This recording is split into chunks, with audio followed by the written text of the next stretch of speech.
ಓಂ ಸದ್ಗುರು ಶ್ರೀ ಶುದ್ಧ ಬ್ರಹ್ಮಣೇ ನಮಃ.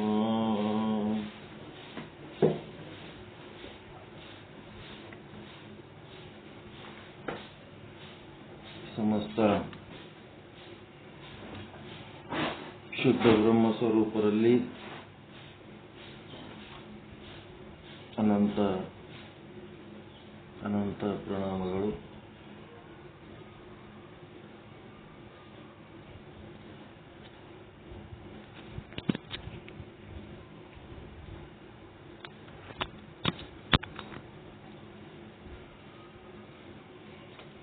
ಚಿನ್ಮಯ ಜ್ಞಾನಿ, ಮಹಾಜ್ಞಾನಿ, ಮಹಾಶರಣ ಸದ್ಗುರು ಶ್ರೀ ಚನ್ನಬಸವೇಶ್ವರರ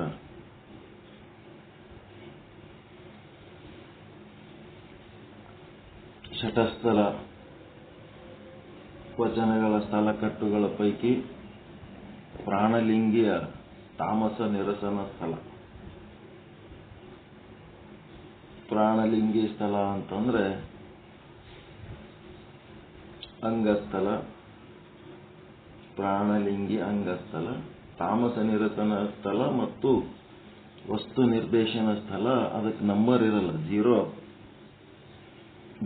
ಯಾವಾಗ ಆಚಾರಲಿಂಗ ಸ್ಥಳ ಬರ್ತದ ಅವಾಗ 1 ನಂಬರ್ ಬರ್ತದೆ. ಗುರುಲಿಂಗ ಬಂದಾಗ 2 ನಂಬರ್. ಈ ತಾಮಸ ನಿರಸನ ಮತ್ತು ವಸ್ತು ನಿರ್ದೇಶನ ಅಂತೇನೋದಲ್ಲ ಅದಕ್ಕೆ ನಂಬರ್ ಇರಲ್ಲ. ಹೆಂಗಿರ್ಬೇಕು ಹೆಂಗಿರಬಾರ್ದು ಅನ್ನೋದು ಹೇಳೋದು. ಈಗ ತಾಮಸ ನಿರಸನ ಅಂದ್ರೆ ಪ್ರಾಣಲಿಂಗಿ ಹ್ಯಾಂಗ್ ಇರಬಾರ್ದು, ಅವನೊಳಗೆ ತಾಮಸ ಇರಬಾರ್ದು ಅಂತೇಳಿ ಒಂದು ಇಂಟ್ರೊಡಕ್ಷನ್ ಇದಷ್ಟೇ. 3ನೇ ವಚನ, ಭಕ್ತಿಗೆ ಅನುಭವವೇ ಬೀಜ ಕಾಣಿರೋ. ಭಕ್ತಿ ಅಂತಂದ್ರೆ ಇದು ಹೃದಯಕ್ಕೆ ಸಂಬಂಧಪಟ್ಟಂತ ವಿಷಯ. ಹೃದಯದೊಳಗಿನ ಒಂದು ಭಾವ ಆದ ಭಾವನೆ, ಆ ಭಾವನೆ ಅದಕ್ಕೆ ಏನೇ ಮಾಡಬೇಕು. ಭಕ್ತಿ ಅಂತಂದ್ರೆ ಗುರುವಿಗೆ ತನುವನ್ನು ಅರ್ಪಿಸಬೇಕು, ಲಿಂಗಕ್ಕೆ ಮನವನ್ನು ಅರ್ಪಿಸಬೇಕು, ಜಂಗಮಕ್ಕೆ ಧನವನ್ನು ಅರ್ಪಿಸಬೇಕು, ಮತ್ತೆ ಎಲ್ಲದಕ್ಕೂ ಸಮಯವನ್ನು ಅರ್ಪಿಸಬೇಕು. ಸಮಯ ಬಹಳ ಮುಖ್ಯ. ಅದು ಸಮಯ ಇರಲಾರ್ದೆ ಏನು ಮಾಡಕ್ಕಾಗಂಗಿಲ್ಲ. ಅದಕ್ಕೆ ಇವೆಲ್ಲ ಮಾಡಬೇಕು ಅಂತಂದ್ರೆ ಅನುಭವವೇ ಬೀಜ ಕಾಣಿರೋ. ಒಳಗ ಆತ್ಮದ ಅನುಭವ ಇದ್ರೆ ಇವೆಲ್ಲ ಮಾಡ್ಲಿಕ್ಕೆ ಬರ್ತದೆ. ಅದರದ್ದು ರುಚಿ ಗೊತ್ತಿದ್ದವ್ರಿಗೆ ಇದು ಮಾಡ್ಲಿಕ್ಕೆ ಬರ್ತದೆ.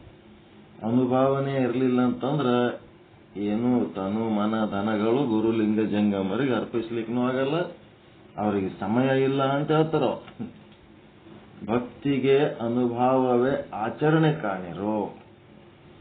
ಆತ್ಮಜ್ಞಾನನೇ ಆಚರಣೆ. ಬರೇ ಭಕ್ತಿ ಅಂತಂದ್ರೆ ಬರೇ ಕೂತ್ ಮಾತಾಡೋದಲ್ಲ, ಆಚಾರನೂ ಮಾಡಬೇಕು, ವಿಚಾರನೂ ಮಾಡಬೇಕು. ಭಕ್ತಿಗೆ ಅನುಭವವೇ ಸಕಲ ಐಶ್ವರ್ಯದ ಶೃಂಗಾರ ಕಾಣಿರೋ. ಭಕ್ತಿಯಿಂದಲೇ ಏನಾಗ್ತದ, ಎಲ್ಲ ಐಶ್ವರ್ಯ ಆ ಭಕ್ತಿಲಿಂತಲೇ ಪ್ರಾಪ್ತಿಯಾಗ್ತದ. ವೀರಶೈವಾಚಾರ ಸಂಪನ್ನನೆನಿಸುವ ಪರಮ ಭಕ್ತ. ಈ ಸದ್ಭಕ್ತರಿಗೆ ಅನುಭವವೇ ಅರಿವಿನ ಗೊತ್ತು ಕಾಣಿರೋ.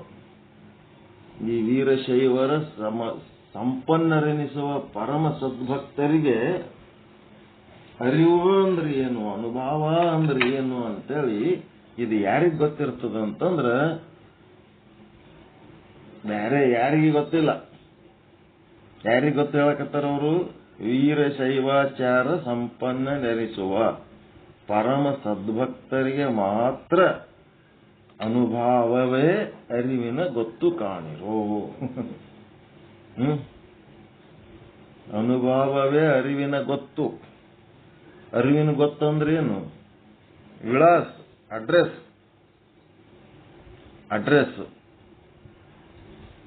ಆ ಅರಿವಿನ ಅಡ್ರೆಸ್ ಎಲ್ಲಿ ಅದ? ಈಗಿದ ಅನುಭವ ಅಂದ್ರೆ ಏನ್? ಇಲ್ಲಿ ಕೂತು ಮಾಡ್ಲಕತ್ತೀವಲ್ಲ, ಸತ್ಸಂಗದ ಅನುಭವನೇ ಅದು. ಇಲ್ಲೇ ನೀವು ಅನುಭವಿಸ್ಲಿಕ್ಕತ್ತೀರಲ್ಲ, ಇದು ಅನುಭವ, ಆತ್ಮದ ಅನುಭವ. ಇದು ಅರಿವಿನ ಗೊತ್ತು ಅಂತಂದ್ರ ಈ ಸತ್ಸಂಗದಾಗ ನಾವೇನು ಅನುಭವಿಸ್ತೀವಿ, ಏನ್ ಆನಂದ ಆಗ್ಲಿಕ್ಕತ್ತದ, ಅದೇ ಆತ್ಮದ ಸ್ವರೂಪ, ಅದೇ ಅರಿವಿನ ಗೊತ್ತು. ಸತ್ಸಂಗದಾಗ ನೀವೇನು ಆನಂದ ಆಗ್ತೀರಿ, ಇದೇ ಆನಂದ ನೀವು ಬೇರೆ ಬೇರೆ ಕಾಲದಲ್ಲಿನೂ ಆಗ್ತಾ ಇತ್ತು ಅಂತಂದ್ರೆ ಅದೇನದ? ಅರಿವಿನ ಗೊತ್ತು. ಎಲ್ಲಿ? ಅನುಭವದಲ್ಲಿ. ಹೀಗಾಗಿ ಅದು ಕಾರಣವಾಗಿ ಅನುಭವವಿಲ್ಲದವರ ಭಕ್ತಿ ಎಳತಟಗೊಳಿಸಿತ್ತು. ಈ ಅನುಭವನೇ ಇಲ್ಲ ಅಂತಂದ್ರೆ ಅವ್ರಿಗೇನಾಗ್ತದಂದ್ರ ಇಷ್ಟಪಟ್ಟು ಮಾಡಕ್ಕಾಗಂಗಿಲ್ಲ, ಕಷ್ಟಪಟ್ಟು ಮಾಡ್ತಿರ್ತಾರ. ಸತ್ಸಂಗಕ್ಕೆ ಬರೋದು ಕಷ್ಟಪಟ್ಟು ಬರ್ತಾರ, ಕುಂತು ಕೇಳೋದು ಕಷ್ಟಪಟ್ಟು ಕೇಳ್ತಾರ. ಕೇಳಿದ್ರೆ ಹೇಳಕ್ನು ಕಷ್ಟ, ಹೇಳಿದ್ರೆ ಕೇಳಕ್ನು ಕಷ್ಟ.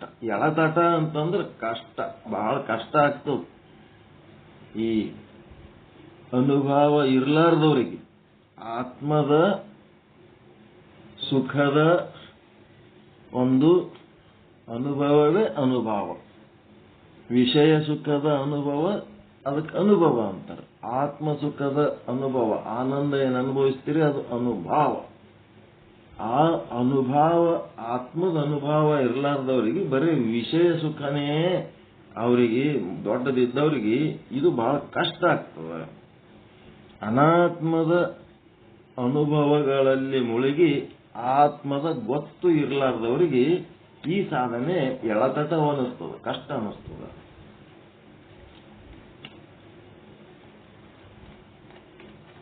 ಅನುಭವವರಿಯದವ ಕಾಮುಕ ಕಾಣಿರೋ. ಕಾಮುಕ ಅಂದ್ರೆ, ಕಾಮ ಅಂದ್ರೆ ಆಸೆ, ಆಸೆ ಬುರ್ಕ. ಅನುಭವ ಇರ್ಲಾರ್ದ ಏನಿರ್ತಾನ? ಆಸೆ ಬುರ್ಕ ಇರ್ತಾನ. ಆ ಆಸೆ ಏನದ? ಶಬ್ದ, ಸ್ಪರ್ಶ, ರೂಪ, ರಸ, ಗಂಧ, ಹೊನ್ನು, ಹೆಣ್ಣು, ಮಣ್ಣು, ಅಧಿಕಾರ, ಪ್ರಚಾರ, ಇವೇನದ? ಇಂಥ ಆಸೆಗಳಲ್ಲಿ ಮುಳುಗಿರ್ತಾನ ನಾವು. ಯಾಕಂದ್ರ ಆತ್ಮದ ಸುಖ ಅವನಿಗೆ ಗೊತ್ತಿಲ್ಲದಕ್ಕ ಅವನಿಗೆ ಇದರೊಳಗೆ ಸಿಕ್ಕ ಸುಖನೇ ನಿಜ ಸುಖ ಆಗಿರ್ತದ. ಅವನಿಗೆ ಅನಾತ್ಮ ವಿಷಯಗಳಲ್ಲಿ ಸಿಕ್ಕ ಸುಖನೇ ಅವನಿಗೆ ನಿಜ ಸುಖ. ಹಣ್ಣಿನ ರುಚಿ ಗೊತ್ತಿರ್ಲಾರ್ದವನಿಗೆ ಮಣ್ಣಿನ ರುಚಿನೇ ದೊಡ್ಡದವನಿಗೆ, ಮಣ್ಣೇ ದೊಡ್ಡದವನಿಗೆ. ಹಣ್ಣು ಗೊತ್ತಿರ್ಲಾರ್ದವನಿಗೆ ಮಣ್ಣು ತಿನ್ನೋದೇ ದೊಡ್ಡದು. ಹಂಗ ಇವ ಏನವನು? ಅನುಭವ ಒರಿಯದವನು ಕಾಮುಕ ಕಾಣಿರೋ. ಅದರೊಳಗೆ ಅವನಿಗೆ ಆಸೆ ಅಷ್ಟೇ. ಆ ಮಹಾನುಭಾವವ ಮಾಡುವಲ್ಲಿ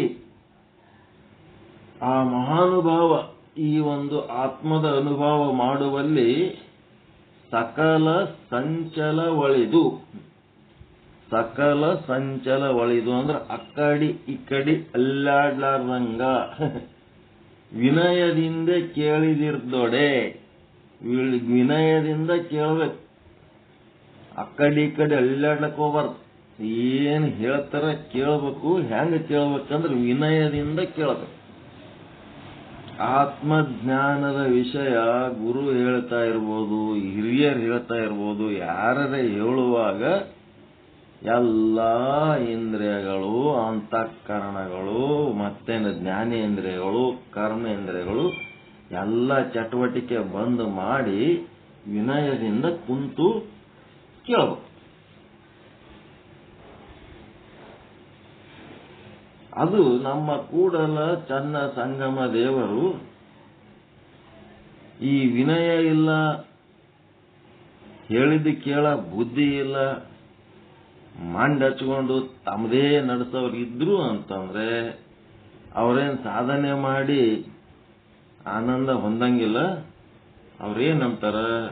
ನಮ್ಮ ಕೂಡಲ ಚನ್ನ ಸಂಗಮ ದೇವರು ಅಘೋರ ನರಕದಲ್ಲಿಕ್ಕದೆ ಮಾನವನೇ ಆತ್ಮಜ್ಞಾನ ಕೇಳುವ ಒಂದು ಅನುಭವದಲ್ಲಿ ವಿನಯ ಇಲ್ಲ. ಆ ಆತ್ಮಜ್ಞಾನವೊಂದನ್ನು ಬಿಟ್ಟು ಅಲ್ಲಿ ಹೇಳುವ ಮತ್ತೆ ಬೇರೆ ವಿಚಾರಗಳನ್ನ ಕುರಿತು ಚರ್ಚೆ ಮಾಡೋದು. ಹಿಂಗಂದ್ರು ಹಾಂಗಂದ್ರು ಹಿಂಗ್ ಅನ್ಬೇಕೇನು ಹಾಂಗ್ ಅನ್ಬೇಕೇನು ಅಂತೇಳಿ ಮನ್ಸಿಗೆ ಹಚ್ಕೊಂಡು ಬೇಜಾರು ಮಾಡ್ಕೊಂಡ್ರು. ಇವೆಲ್ಲ ಏನಿರ್ತಾವಲ್ಲ ಇವ್ ಏನಾಗ್ತದಂದ್ರೆ ಇವೆಲ್ಲ ನರಕಕ್ಕೆ ಕರ್ಕೊಂಡು ಹೋಗ್ತವೆ ಹೊರತು ಪರಮಾನಂದ ಮೋಕ್ಷಕ್ಕೆ ಕರ್ಕೊಂಡು ಹೋಗಂಗಿಲ್ಲ. ಈಗ ನಾವು ನಿಮಗ ಅನುಭವ ಮಾಡುವಾಗ ಅತಿ ಪ್ರೀತಿಲಿಂದ ನಿಮಗೆ ಚಲೋ ಆಗ್ಲಿ ಅಂತೇಳಿ ನಾವು ಏನೋ ವಿಚಾರಗಳು ಹೇಳ್ಕೊತ ಇದು ಮಾಡ್ರಿ ಅಂತೇಳಿ ಹೇಳಿರ್ತೀವಿ. ಒಂದ್ಸಾರಿ ಮಾಡಲಿಲ್ಲ, ಮರುದಿನ ಯಾಕೆ ಮಾಡಿಲ್ಲ ಅಂತ ಮತ್ತೊಂದು ಚಾನ್ಸ್ ಕೊಡ್ತೀವಿ. ಮತ್ತ 3 ದಿವಸ 4 ದಿವಸ 8 ದಿವಸ ಆದ್ರೂ ಹೇಳಿದ ಮಾತಿಗೆ ರೆಸ್ಪಾನ್ಸ್ ಇಲ್ಲ, ಹೇಳಿದ ಮಾತಿಗೆ ಬೆಲೆ ಇಲ್ಲ ಅಂತಂದ್ರೆ ಬೈಬೇಕಾಗ್ತದೆ. ಎದಕ್ಕೆ ಬೈಯೋದು? ನಿಮಗ್ ಬೈದು ಚಲೋ ಮಾಡಿ ನಮಗಾಗದೇನದ, ನಿಮಗ್ ಚಲೋದಾಗ್ಲತ್ತೆ ಬೈತಿರ್ತಾರೆ. ಅದಕ್ಕ ಯಾವ ಉದ್ದೇಶಕ್ಕೆ ನಮಗೆ ಏನ್ ಅಂದಾರ ಅನ್ನದೇ ದೊಡ್ಡದು ಮಾಡಿಕೊಂಡು ಆ ಅನುಭವಕ್ಕೆ ಸಂಬಂಧ ಇರ್ಲಾರ್ದಂಗ ಅವೇ ವಿಚಾರ ದೊಡ್ಡದು ಮಾಡ್ಕೊಂಡು ಆದ್ರ ಅವಕ್ಕೇನಂತಾರ ನರಕಕ್ಕೆ ಹೋಗವರು ಅವರು. ಕತ್ತಿಗೆ ಎಂಥದ್ದು ಬಾಳೆ ಎಲೆ ಒಳಗ ಹುಗ್ಗಿ ಹೋಳಿಗೆ ಅದಕ್ಕೆ ಇಟ್ರ ಅದು ಹುಗ್ಗಿ ಹೋಳಿಗೆ ಎಂದು ನಾ ತಿಂದಿನಿ, ನನಗೆ ಗೊತ್ತೇ ಇಲ್ಲ ಅದ್ರದ್ದು ರುಚಿ ಅಂತೇಳಿ ಅದು ಹಸಿರು ಅಂದು ಬಾಳೆ ಎಲೆ ತಿಂದು ಬಿಡುತ್ತ. ಹುಗ್ಗಿ ಹೋಳಿಗೆ ಎಲ್ಲ ಕೆಳಗೆ ಚೆಲ್ಲಿ ಬಿಡುತ್ತ. ಮತ್ತ ಹುಗ್ಗಿ ಹೋಳಿಗೆ ಕೆಳಗೆ ಚೆಲ್ಲಿ ಬರೇ ಬಾಳೆ ಎಲೆ ತಿಂದಂತ ಕತ್ತಿಗೆ ಮತ್ತ ಅಗಸ್ರವ ಏನ್ ಮಾಡ್ತಾನ, ಒಂದು ಬಡಗಿ ತಗೊಂಡು ಹೊಡೆದು ಹುಗ್ಗಿ ಹೋಳಿಗೆ ತಿನ್ನೋ ರುಚಿ ಕಲಿಸ್ತಾನ ಇಲ್ಲ, ಅದನ್ನು ತಿನ್ನೋದೇ ಅದ ತಿನ್ನಂತ. ಅದ್ರದ್ದು ರುಚಿ ಗೊತ್ತಿಲ್ಲದಕ್ಕೆ ಅದೇನ್ ಮಾಡ್ಯದ ಬರೇ ಹಸಿರು ಎಲಿದ ರುಚಿ ಗೊತ್ತದ, ಹಸಿರು ಎಲಿ ತಿಂತ. ಯಾವಾಗ ಅದು ಹುಗ್ಗಿ ಒಳಗೆ ಮತ್ತ ತಿಂದಿತು ಅವನು ಹೊಡೆತಕ್ಕೆ ತಿಂತು ಮತ್ತೇನು ಹತ್ತದ ಒಮ್ಮದು ರುಚಿ ಹತ್ತಂದ್ರೆ ಮತ್ತೆ ಹುಗ್ಗಿ ಒಳಗಿನ ಬೆಳ್ಕೊ. ಮನುಷ್ಯನ ಕೆಲಸನೇ ಇಷ್ಟೇ ಅದು. ಅದಕ್ಕ ಅದರದ್ದು ಪರಿಚಯ ಇಲ್ಲದಕ್ಕೆ ವಲ್ಲ ವಲ್ಲ ವಲ್ಲ ವಲ್ಲ ಅಂತಿರ್ತು. ಯಾವಾಗ ಅದರ ಪರಿಚಯ ಆಯ್ತು, ಅನುಭವದ ಪರಿಚಯ ಆಯ್ತು, ಅದು ಮತ್ತೆ ನನಗದು ಬೇಕು ಅಂತ ಅದರ ಬೆನ್ನ ಹತ್ತತು. ಹೀಗಾಗಿ ಅನುಭವ ಮಾಡೋದಂತಂದ್ರ ಹೇಳ್ಕೋತ ಕೇಳ್ಕೋತ ಈ ಹೇಳುವ ಕೇಳುವ ಕೆಲಸ ಒಳಗನೂ ನಡಬೇಕು. ಕೂಟಸ್ಥನಿಂದ ಆಭಾಸನಿಗೆ ಕೂಡ ಒಳಗ ಅಂತರ್ಬೋಧೆ ಆಗ್ಬೇಕು. ಮತ್ತ ಗುರು ಶಿಷ್ಯರ ಮಧ್ಯೆ ಹೊರಗನು ಈ ಒಂದು ಉಪದೇಶ ನಡೀತಿರ್ಬೇಕು. ಒಳಗರೆ ಚರ್ಚೆ ಮಾಡ್ರಿ, ಹೊರಗರೆ ಚರ್ಚೆ ಮಾಡ್ರಿ, ಅಲ್ಲಿ ಏನಾಗಬೇಕು ಅನುಭವ ಅಂದ್ರೆ ಆತ್ಮ ಸುಖದ ಒಂದು ಆನಂದ ಪ್ರಾಪ್ತಿ ಆಗ್ತಿರ್ಬೇಕು, ದುಃಖ ನಿವೃತ್ತಿ ಆಗ್ತಿರ್ಬೇಕು. ಆ ಆತ್ಮಸುಖದ ಪ್ರಾಪ್ತಿ ಆಗ್ತಾ ಇದ್ರೆ ಅದಕ್ಕೆ ಅನುಭವ ಅಂತಾರ.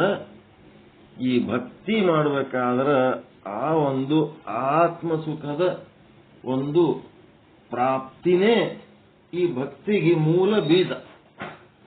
ಆತ್ಮಸುಖ ಸಿಗುತ್ತದ, ದುಃಖ ನಿವೃತ್ತಿ ಆಗ್ತದ, ಪರಮಾನಂದ ಪ್ರಾಪ್ತಿ ಆಗ್ತದ ಅನ್ನೋದ್ರ ಸಲುವಾಗಿ ಭಕ್ತಿ ಮಾಡ್ತಾರೆ. ಭಕ್ತಿ ಎದಕ್ ಮಾಡ್ತಾರೆ?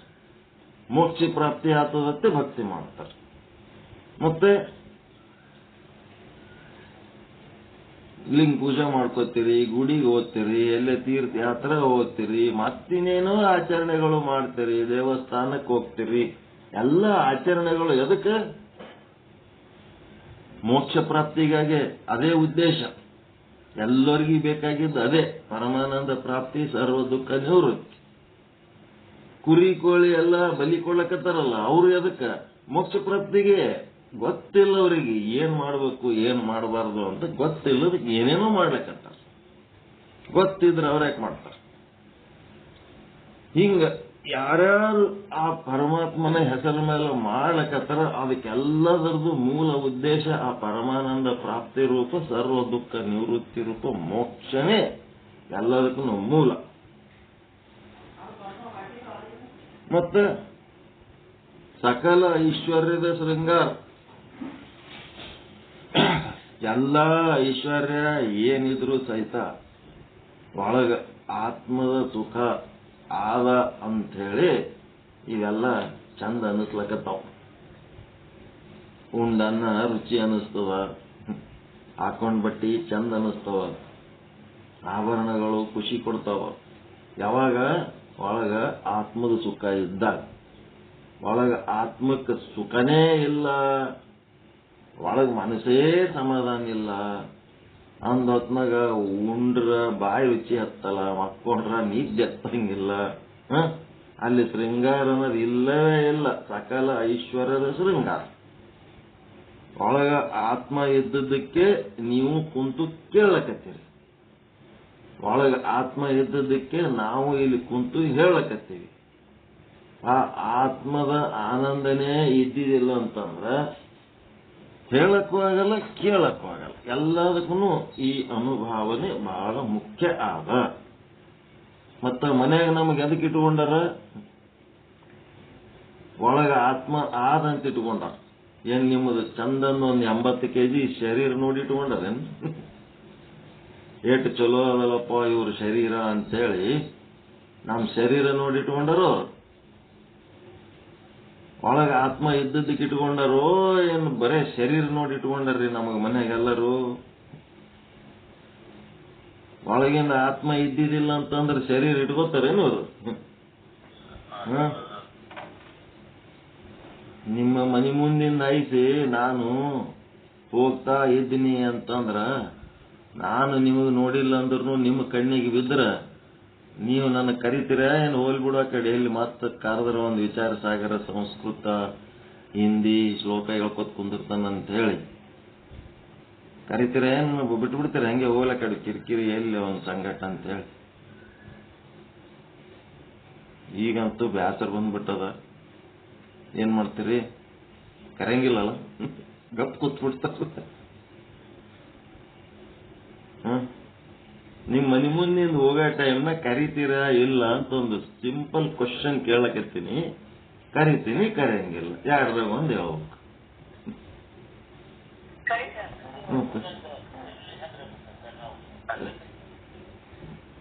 ಕರಿತೀರ ಕರೆಯಲ್ಲ?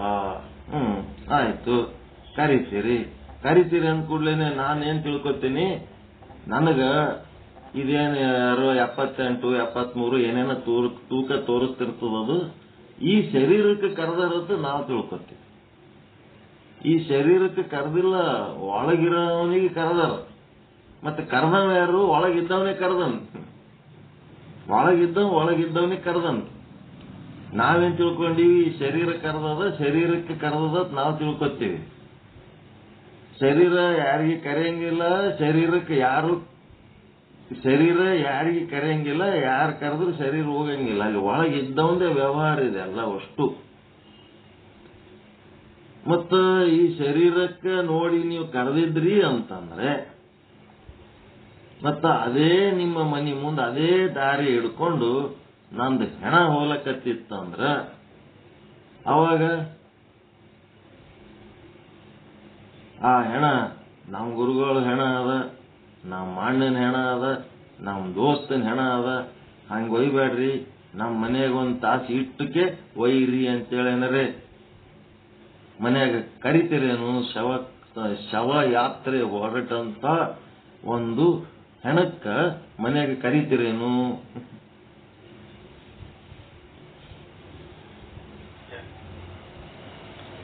ಕರೆಯಂಗಿಲ್ಲ. ಅವಾಗ ಕರೆದ್ರಿ, ಈಗೇನ್ ಮಾಡ್ಲಕತ್ತೀರಿ? ಕಳಿಸ್ಲಕ್ ನೋಡ್ಲಕತ್ತೀರಿ. ಎಲ್ಲಿ ಅವಾಗ ಚಪ್ಪಲಿ ಸಿಗಲಾಗ್ಯಾವಲ್ಲ, ಮುಂದ್ ಹೋಲಕತ್ತದ ಹೆಣ, ಬಡ ಬಡ ಚಪ್ಪಲಿ ಹಾಕೊಂಡು ಕಳಿಸ್ಲಕ್ ಹೋಗ್ಬೇಕು. ಕರೆಯೋದಿಲ್ಲ, ಅವಾಗ ಕಳಿಸೋದು. ಈಗ ಕಳಿಸ್ಲಕತ್ತೀರಿ ಯಾಕ? ಅವಾಗ ಕರಿತೀರಿ ಯಾಕ? ಫರಕ್ ಏನ್ ಬಿದ್ದದ ಅಲ್ಲಿ?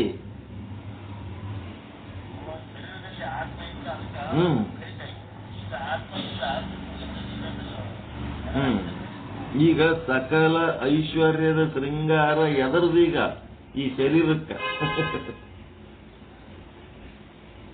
ಒಳಗಿರುವಂತ ಆ ಅನುಭವ ಚೇತನ ಏನದಲ್ಲ ಅದರದೇ ಈ ಶೃಂಗಾರ. ಅದು ಹೋಯ್ತು ಅಂತ ಅಂದ್ರೆ ಇದಕ್ಕೆ ಯಾವ ಐಶ್ವರ್ಯ ಇಲ್ಲ, ಪೈಶ್ವರ್ಯ ಇಲ್ಲ, ಸಿಂಗಾರ ಇಲ್ಲ, ಏನ ಹೆಂಗದ ಅದು ನಿಮ್ ಶರೀರ ಅನ್ನೋದು ಏನದು? ಶರೀರ ಅಂದ್ರೆ ಒಂದು ಜೀರೋ, ಒಂದ್ ಕಡೆ ಬರ್ಕೊಂಡ್ಬಿಟ್ರಿ. ಶರೀರ ಅಂದ್ರೆ ಒಂದು ಜೀರೋ.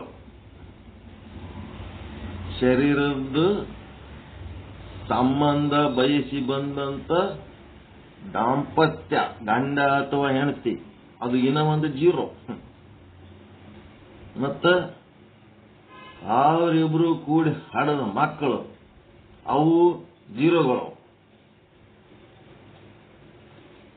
ಮತ್ತ ಅವರು ಬಡದಾಡಿ ಗಳಿಸಿದ ಫಲಾಮಣಿ, ಅದು ಒಂದು ಜೀರೋ. ಅವ್ರು ಗಳಿಸಿದ ರೊಕ್ಕ ಜೀರೋ, ಅವ್ರು ಜಮಾಯಿಸಿದ ಬಂಗಾರ ಜೀರೋ, ಎಲ್ಲ ಒಟ್ಟು ಜೀರೋಗಳೇ. ಈ ಓಸು ಜೀರೋಗಳು ಲೈನ್ ಹಚ್ಚಿ ಬರೀರಿ. ಎಷ್ಟು ಜೀರೋ ಅದಾವ ಎಲ್ಲ ಲೈನ್ ಹಚ್ಚಿ ಬರೀರಿ. ಆ ಓಸುಕ ಬೆಲೆ ಯಾವಾಗ ಬರ್ತದ ಅಂದ್ರ ಅದ್ರ ಹಿಂದ ಒಂದು ನಂಬರ್ ಇತ್ತು ಅಂತಂದ್ರೆ ಆ ಎಲ್ಲ ಜೀರೋಗಳಿಗೆ ಬೆಲೆ ಬರ್ತದೆ. ಆ ಒಂದು ನಂಬರ್ ಹೋಯ್ತು ಅಂತಂದ್ರೆ ಎಲ್ಲ ಜೀರೋಗಳಾಗ್ಬಿಡ್ತಾವ. ಆ ಒಂದು ನಂಬರ್ ಯಾವ್ದದು?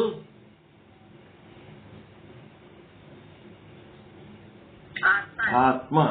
ಆತ್ಮ ಎನ್ನುವ ಒಂದು ನಂಬರ್ ಅಲ್ಲಿ ಇತ್ತು ಅಂತಂದ್ರೆ ಈ ಮುಂದಿನ ಜೀರೋಗಳಿಗೆಲ್ಲದಕ್ಕೆ ಬೆಲೆ ಬರ್ತದೆ. ಆ ಆತ್ಮ ಒಂದು ಹೋಯ್ತಂದ್ರೆ ಈ ಓಸು ಜೀರೋಗಳಾಗಿ ಬೆಲೆ ಇರದಂಗೆ ಆಗ್ತದೆ. ಅದಕ್ಕೆ ಅವರು ಈ ಆತ್ಮಕ್ಕೆ ಅವ್ರೇನಂದ್ರ ಅನುಭವ ಅಂದ್ರು. ಭಕ್ತಿ ಮಾಡೋದಕ್ಕೂ ಆತ್ಮನೇ ಬೇಕು, ಆಚರಣೆ ಮಾಡಬೇಕಾದ್ರೂ ಆತ್ಮನೇ ಬೇಕು, ಎಲ್ಲ ಅನುಭವದ ಐಶ್ವರ್ಯದ ಶೃಂಗಾರಕ್ಕೂ ಆತ್ಮನೇ ಬೇಕು. ಇದು ಯಾರಿಗೆ ತಿಳಿತದಪ್ಪ ಅಂದ್ರೆ ವೀರಶೈವಾಚಾರ ಸಂಪನ್ನರೆನಿಸುವ ಪರಮ ಸದ್ಭಕ್ತರಿಗೆ ಅನುಭವವೇ ಅರಿವಿನ ಗೊತ್ತು ಕಾಣಿರೋ. ಈ ಆತ್ಮ ಮತ್ತು ಆತ್ಮದ ಅನುಭವವಾದ ಆನಂದ ಏನದ ಈ ವೀರಶೈವಾಚಾರ ಸಂಪನ್ನ. ಏನದ ವೀರಶೈವಾಚಾರ ಅಂತಂದ್ರೆ ಯಾವ್ದಕ್ಕಂತೀರಿ? ವೀರಶೈವಾಚಾರ ಅಂತ ಎದಕ್ಕಂತೀರಿ? ಬೇಕಲ್ಲ ಒಂದು.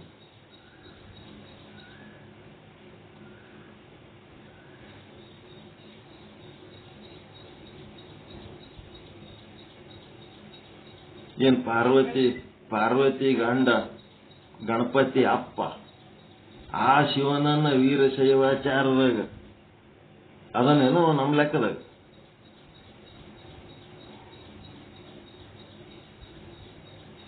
ಆ ಶಿವನನ್ನ ಕುರಿತು ವೀರಶೈವಾಚಾರ ಅಂತೀವಿ ನಾವು. ಆದಿಯೋಗಿ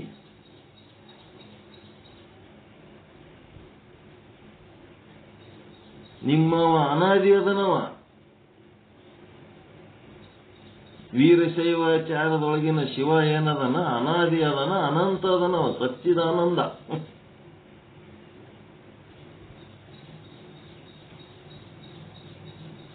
ಈ ಗಿರಿಜಾರಮಣ ಮತ್ತು ಅವನ ಪರಿವಾರ ದೇವತೆಗಳದವಲ್ಲ, ಅವು ವೀರಶೈವಾಚಾರಕ್ಕೆ ಸಂಬಂಧ ಇಲ್ಲ.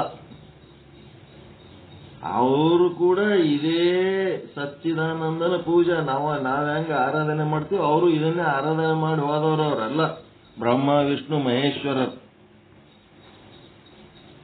ವೀರಶೈವಾಚಾರ ಸಂಬಂಧ ಅಂದ್ರೆ ಸತ್ ಚಿತ್ ಆನಂದ ನಿತ್ಯ ಪರಿಪೂರ್ಣವಾದಂತ ಏನ ಅಖಂಡ ಚೇತನ ಏನದಲ್ಲ, ಆ ಚೇತನನೇ ವೀರಶೈವಾಚಾರ. ಅದನ್ನ ಹೆಂಗ್ ಸಾಧಿಸ್ಕೊತೀರಿ?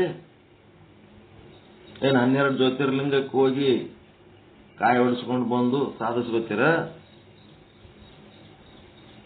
ಏನ್ ರುದ್ರಾಭಿಷೇಕ ಅವು ಇವು ಪೂಜಾ ಪಾಠ ಮಾಡಿ ಸಾಧಿಸ್ಕೋತೀರಾ? ಹಾ, ಗುರು ಲಿಂಗ ಜಂಗಮ ವಿಭೂತಿ ರುದ್ರಾಕ್ಷಿ ಮಂತ್ರ ಪಾದೋದಕ ಪ್ರಸಾದ. ಈ ಅಷ್ಟಾವರಣಗಳ ಸಂಪನ್ನ. ಬಾಹ್ಯ ಅಷ್ಟಾವರಣ, ಅಂತರ ಅಷ್ಟಾವರಣಗಳು. ಹೊರಗಿನ ಗುರು, ಒಳಗಿನ ಗುರು. ಹೊರಗಿನ ಲಿಂಗ, ಒಳಗಿನ ಲಿಂಗ. ಹೊರಗಿನ ಜಂಗಮ, ಒಳಗಿನ ಜಂಗಮ. ಹೊರಗಿನ ವಿಭೂತಿ, ಒಳಗಿನ ವಿಭೂತಿ. ಹೊರಗಿನ ಮಂತ್ರ, ಒಳಗಿನ ಮಂತ್ರ.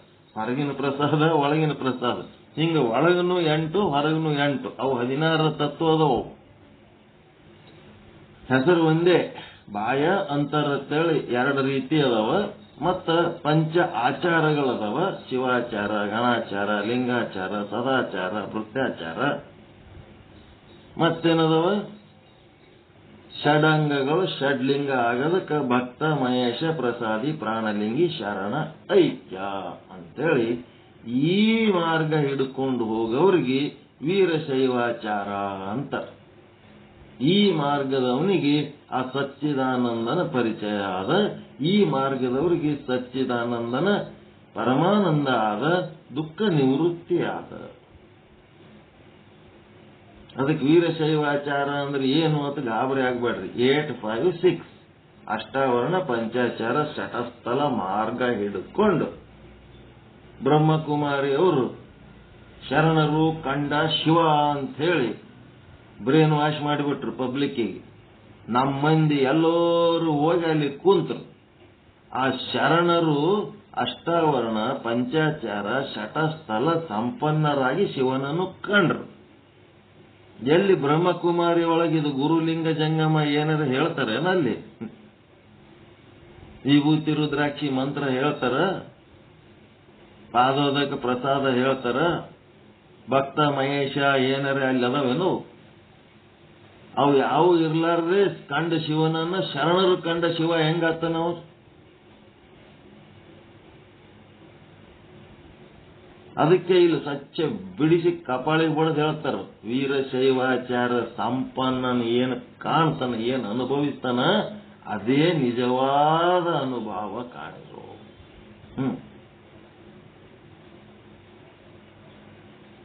ಅಲ್ಲಿ ಹೇಳೋದು ಒಂದೇ, ಇಲ್ಲಿ ಹೇಳೋದು ಒಂದೇ. ಇಲ್ಲಿ ಅಷ್ಟಾವರಣ, ಪಂಚಾಚಾರ, ಶಟಸ್ಥಲದ ಮೂಲಕ ಶಿವನನ್ನು ಕಾಣುವುದು ಇಲ್ಲಿ ಹೇಳ್ತಾರ. ಅಲ್ಲಿ ಹೇಳೋದು ಒಂದೇ. ಅಲ್ಲಿ ಏನ್ ಹೇಳ್ತಾರೆ, ಇಲ್ಲಿ ಹೇಳೋದು ಅಲ್ಲಿ ಹೇಳ್ತಾರೆ. ನನಗೆ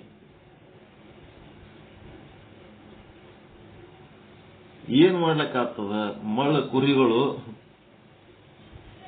ಆ ಕುರಿಗಳು ಬೆನ್ನ ಕುರುಬು ಸಹಿತ ಕುರಿಗಳು ಬೆನ್ನ ಹತ್ತಿ ಹೋಗ ಕಾಲ ಬಂದ್ಬಿಟ್ಟದ. ಈಗ ಮಠದ ಸ್ವಾಮಿಗಳು ಸಹಿತ ಅವ್ರ ಬೆನ್ನ ಹತ್ತಿ ಅವ್ರ ಕ್ಷೇತ್ರಗಳಿಗೆ ಹೋಗಿ ಬಂದಾರ. ಮಠದಾಗ ಅವ್ರ ಬ್ಯಾನರ್ಗಳು ಹಾಕೊಂಡಾರ. ಇವರು ವೀರಶೈವಾಚಾರ ಸಂಪನ್ನ ಮಾರ್ಗದರ್ಶನ ಮಾಡುವ ಗುರುಗಳ ಮಠದೊಳಗ ಈ ಬ್ರಹ್ಮಕುಮಾರಿ ಬ್ಯಾನರ್ ಹಾಕೊಂಡು ಕೂತಾರ. ಇದೆಂತ ಕರ್ಮ ಇರ್ಬೇಕನ್ನಿಸ್ತದ ನಮಗೆ. ಏನ್ ಕಡಿಮೆ ಬಿದ್ದಿರ್ಬೇಕಪ್ಪ ಇವರಿಗೆ. ಆ ಸ್ವಾಮಿಗೂ ತನ್ನ ಪರಂಪರೆಯ ಸಿರಿ ಐಶ್ವರ್ಯದ ಬಗ್ಗೆ ಜ್ಞಾನ ಇಲ್ಲ, ಮತ್ತ ಅವನು ನಂಬಿದ ಆ ಶಿಷ್ಯರಿಗೂ ಜ್ಞಾನ ಇಲ್ಲ. ಅವನು ಒಬ್ಬ ಕುರುಡ, ಇವರು ಒಂದು ಕುರುಡರು. ಕುರುಡ್ರು ಕೂಡಿಕೆ ತಮ್ಮದು ತಮಗ ಗೊತ್ತಿಲ್ಲದ್ದು ಎಲ್ಲೋ ಏನೋ ಆದತ್ತೇಳಿ ಹೋಗಿ ತೆಗ್ಗನಾಗ ಬೀಳಕತ್ತ. ಹೇಳಕತ್ತದೇನ್ ಸರಿಯದ ತಪ್ಪದ?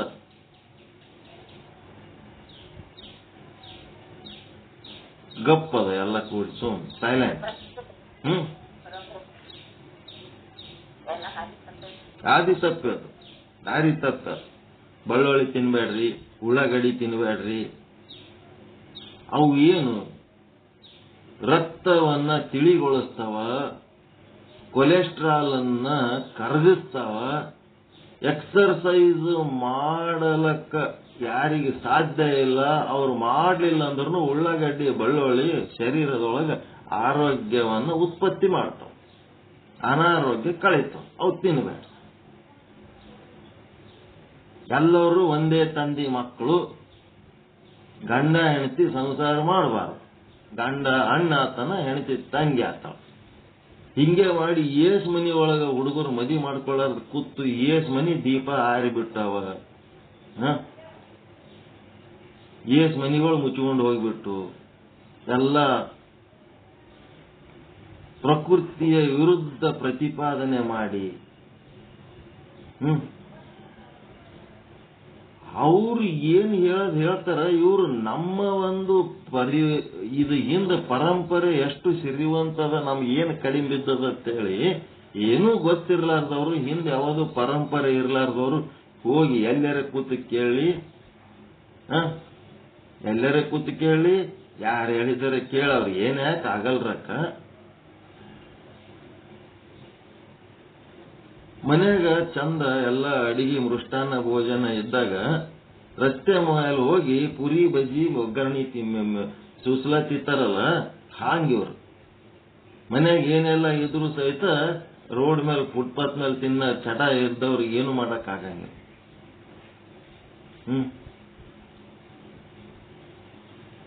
ಏನ್ ಮಾಡ್ಲಕ್ ಸಾಧ್ಯ? ಹೊರಗಿನ ತಿನ್ನ ಚಟ ಇದ್ದವ್ರಿಗೆ ಏನ್ ಮಾಡ್ಲಕ್ ಸಾಧ್ಯ ಅದರಿ? ಮನ್ಯಾಗ ಏಟ್ ಮಾಡಿ ಹಾಕಿದ್ರು ಸಮಸ್ಯೆನೆ, ಸುಖನೇ ಇರಂಗಿಲ್ಲ. ಅದಕ್ಕಿಲ್ಲಿ ಹೇಳಕತ್ತಾರ ಅವ್ರು, ಸತ್ಯ ಹೇಳಕತ್ತಾರ. ವೀರಶೈವಾಚಾರ್ಯ ಸಂಪನ್ನರೆನಿಸುವ ಪರಮ ಸದ್ಭಕ್ತರಿಗೆ ಮಾತ್ರ ಅನುಭಾವವೇ ಅರಿವಿನ ಗೊತ್ತು ಕಾಣಿರು.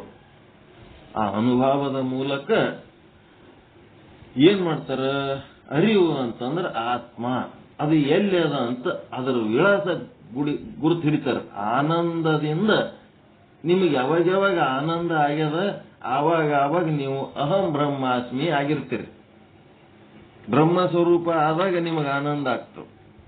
ಜೀವ ಸ್ವರೂಪ ಆದಾಗ ನಿಮಗೆ ಮನಸ್ಸು ಚಂಚಲ ಆಗ್ತದ, ದುಃಖ ಆಗ್ತದ, ಚಿಂತೆ ಆಗ್ತದ, ಭಯ ಆಗ್ತದ. ಆನಂದ ಯಾವಾಗ ಆಗ್ತದ ಅವಾಗ ನೀವು ಬ್ರಹ್ಮ ಸ್ವರೂಪ, ಶಿವೋಹಂ ಬ್ರಹ್ಮೋಹಂ ಏನಂತೀರಲ್ಲ ಅದು ನೀವು ಆಗಿರ್ತೀರಿ. ಯಾವಾಗ ನೀವು ಜೀವ ಆಗಿದ್ದು ಆನಂದ ಆಗಂಗಿಲ್ಲ. ಜೀವ ಆಗಿದ್ದಾಗ ನಿಮ್ಗೆ ಏನಾರ ಒಂದ್ ಸ್ವಲ್ಪ ಹಿತ ಅನ್ಸಂದ್ರೆ ಅದಕ್ಕೆ ಸುಖ ಅಂತಾರ. ಸುಖ ಕಡಿಮೆ ಆಗ್ಯದ ಅಂದ್ರೆ ದುಃಖ ಆಗ್ಯದ, ದುಃಖ ಕಡಿಮೆ ಆಗ್ಯದ ಅಂದ್ರೆ ಸುಖ ಆಗ್ಯದ. ಯಾವಾಗ ಜೀವ ಸ್ವರೂಪದಲ್ಲಿ ಇದ್ದಾಗ. ಯಾವಾಗ ನೀವು ಆ ಒಂದು ಅರಿವಿನ ಸ್ವರೂಪದಲ್ಲಿ ಇದ್ರಿ ಅಂತಂದ್ರೆ ಆನಂದವಾಗಿರ್ತೀರಿ. ಯಾವಾಗ ಆನಂದವಾಗಿ ಅನುಭವಿಸ್ತಿರ್ತೀರಿ ಆವಾಗ ಅನುಭವದಲ್ಲಿ ಇರ್ತೀರಿ. ಆವಾಗ ಅದಕ್ಕೇನಂತಾರ? ಅರಿವಿನಾಗದಿರಿ ಅಂತ. ಅರಿವಿನಾಗಿದ್ದವ ಆನಂದವಾಗಿರ್ತಾನ, ಆನಂದವಾಗಿದ್ದವ ಅರಿವಿನಾಗಿರ್ತಾನ. ಅರಿವಿನಾಗಿರೋದಂದ್ರೇನು? ಅಹಂ ಬ್ರಹ್ಮಾಸ್ಮಿ, ನಿಮ್ಮ ಮೂಲ ಸ್ವರೂಪದಲ್ಲಿ ನೀವು ಅದಿರಿ ಅಂತ. ಇಂಥ ಒಂದು ದಿವ್ಯ ಜ್ಞಾನವನ್ನ ಬಿಟ್ಟು ಎಲ್ಲೇ ಹೋಗಿ ಯಾರ ಮುಂದೆ ಕೂತು ದಿನ 4 ತಾಸಕ್ಕೆ ಟೈಮ್ ಕಳ್ಕೊಂಡು ತಮ್ಮದು ತಾವು ಏನು ತಿಳ್ಕೊಳ್ಳಾರ್ದ ಅನುಭವವಿಲ್ಲದವರ ಭಕ್ತಿ ಎಳತಟಗೊಳಿಸಿತ್ತು. ಅನುಭವವನ್ನು ಅರಿಯದವ ಕಾಮುಕ ಕಾಣಿರೋ. ಕಾಮುಕ ಅಂದ್ರೆ ಆಸೆ ಬುರುಕ. ಆ ಮಹಾನುಭಾವವ ಮಾಡುವಲ್ಲಿ ಸಕಲ ಸಂಚಲ ಒಳಿದು ವಿನಯದಿಂದೇ ಕೇಳಿದಿರ್ತೊಡೆ.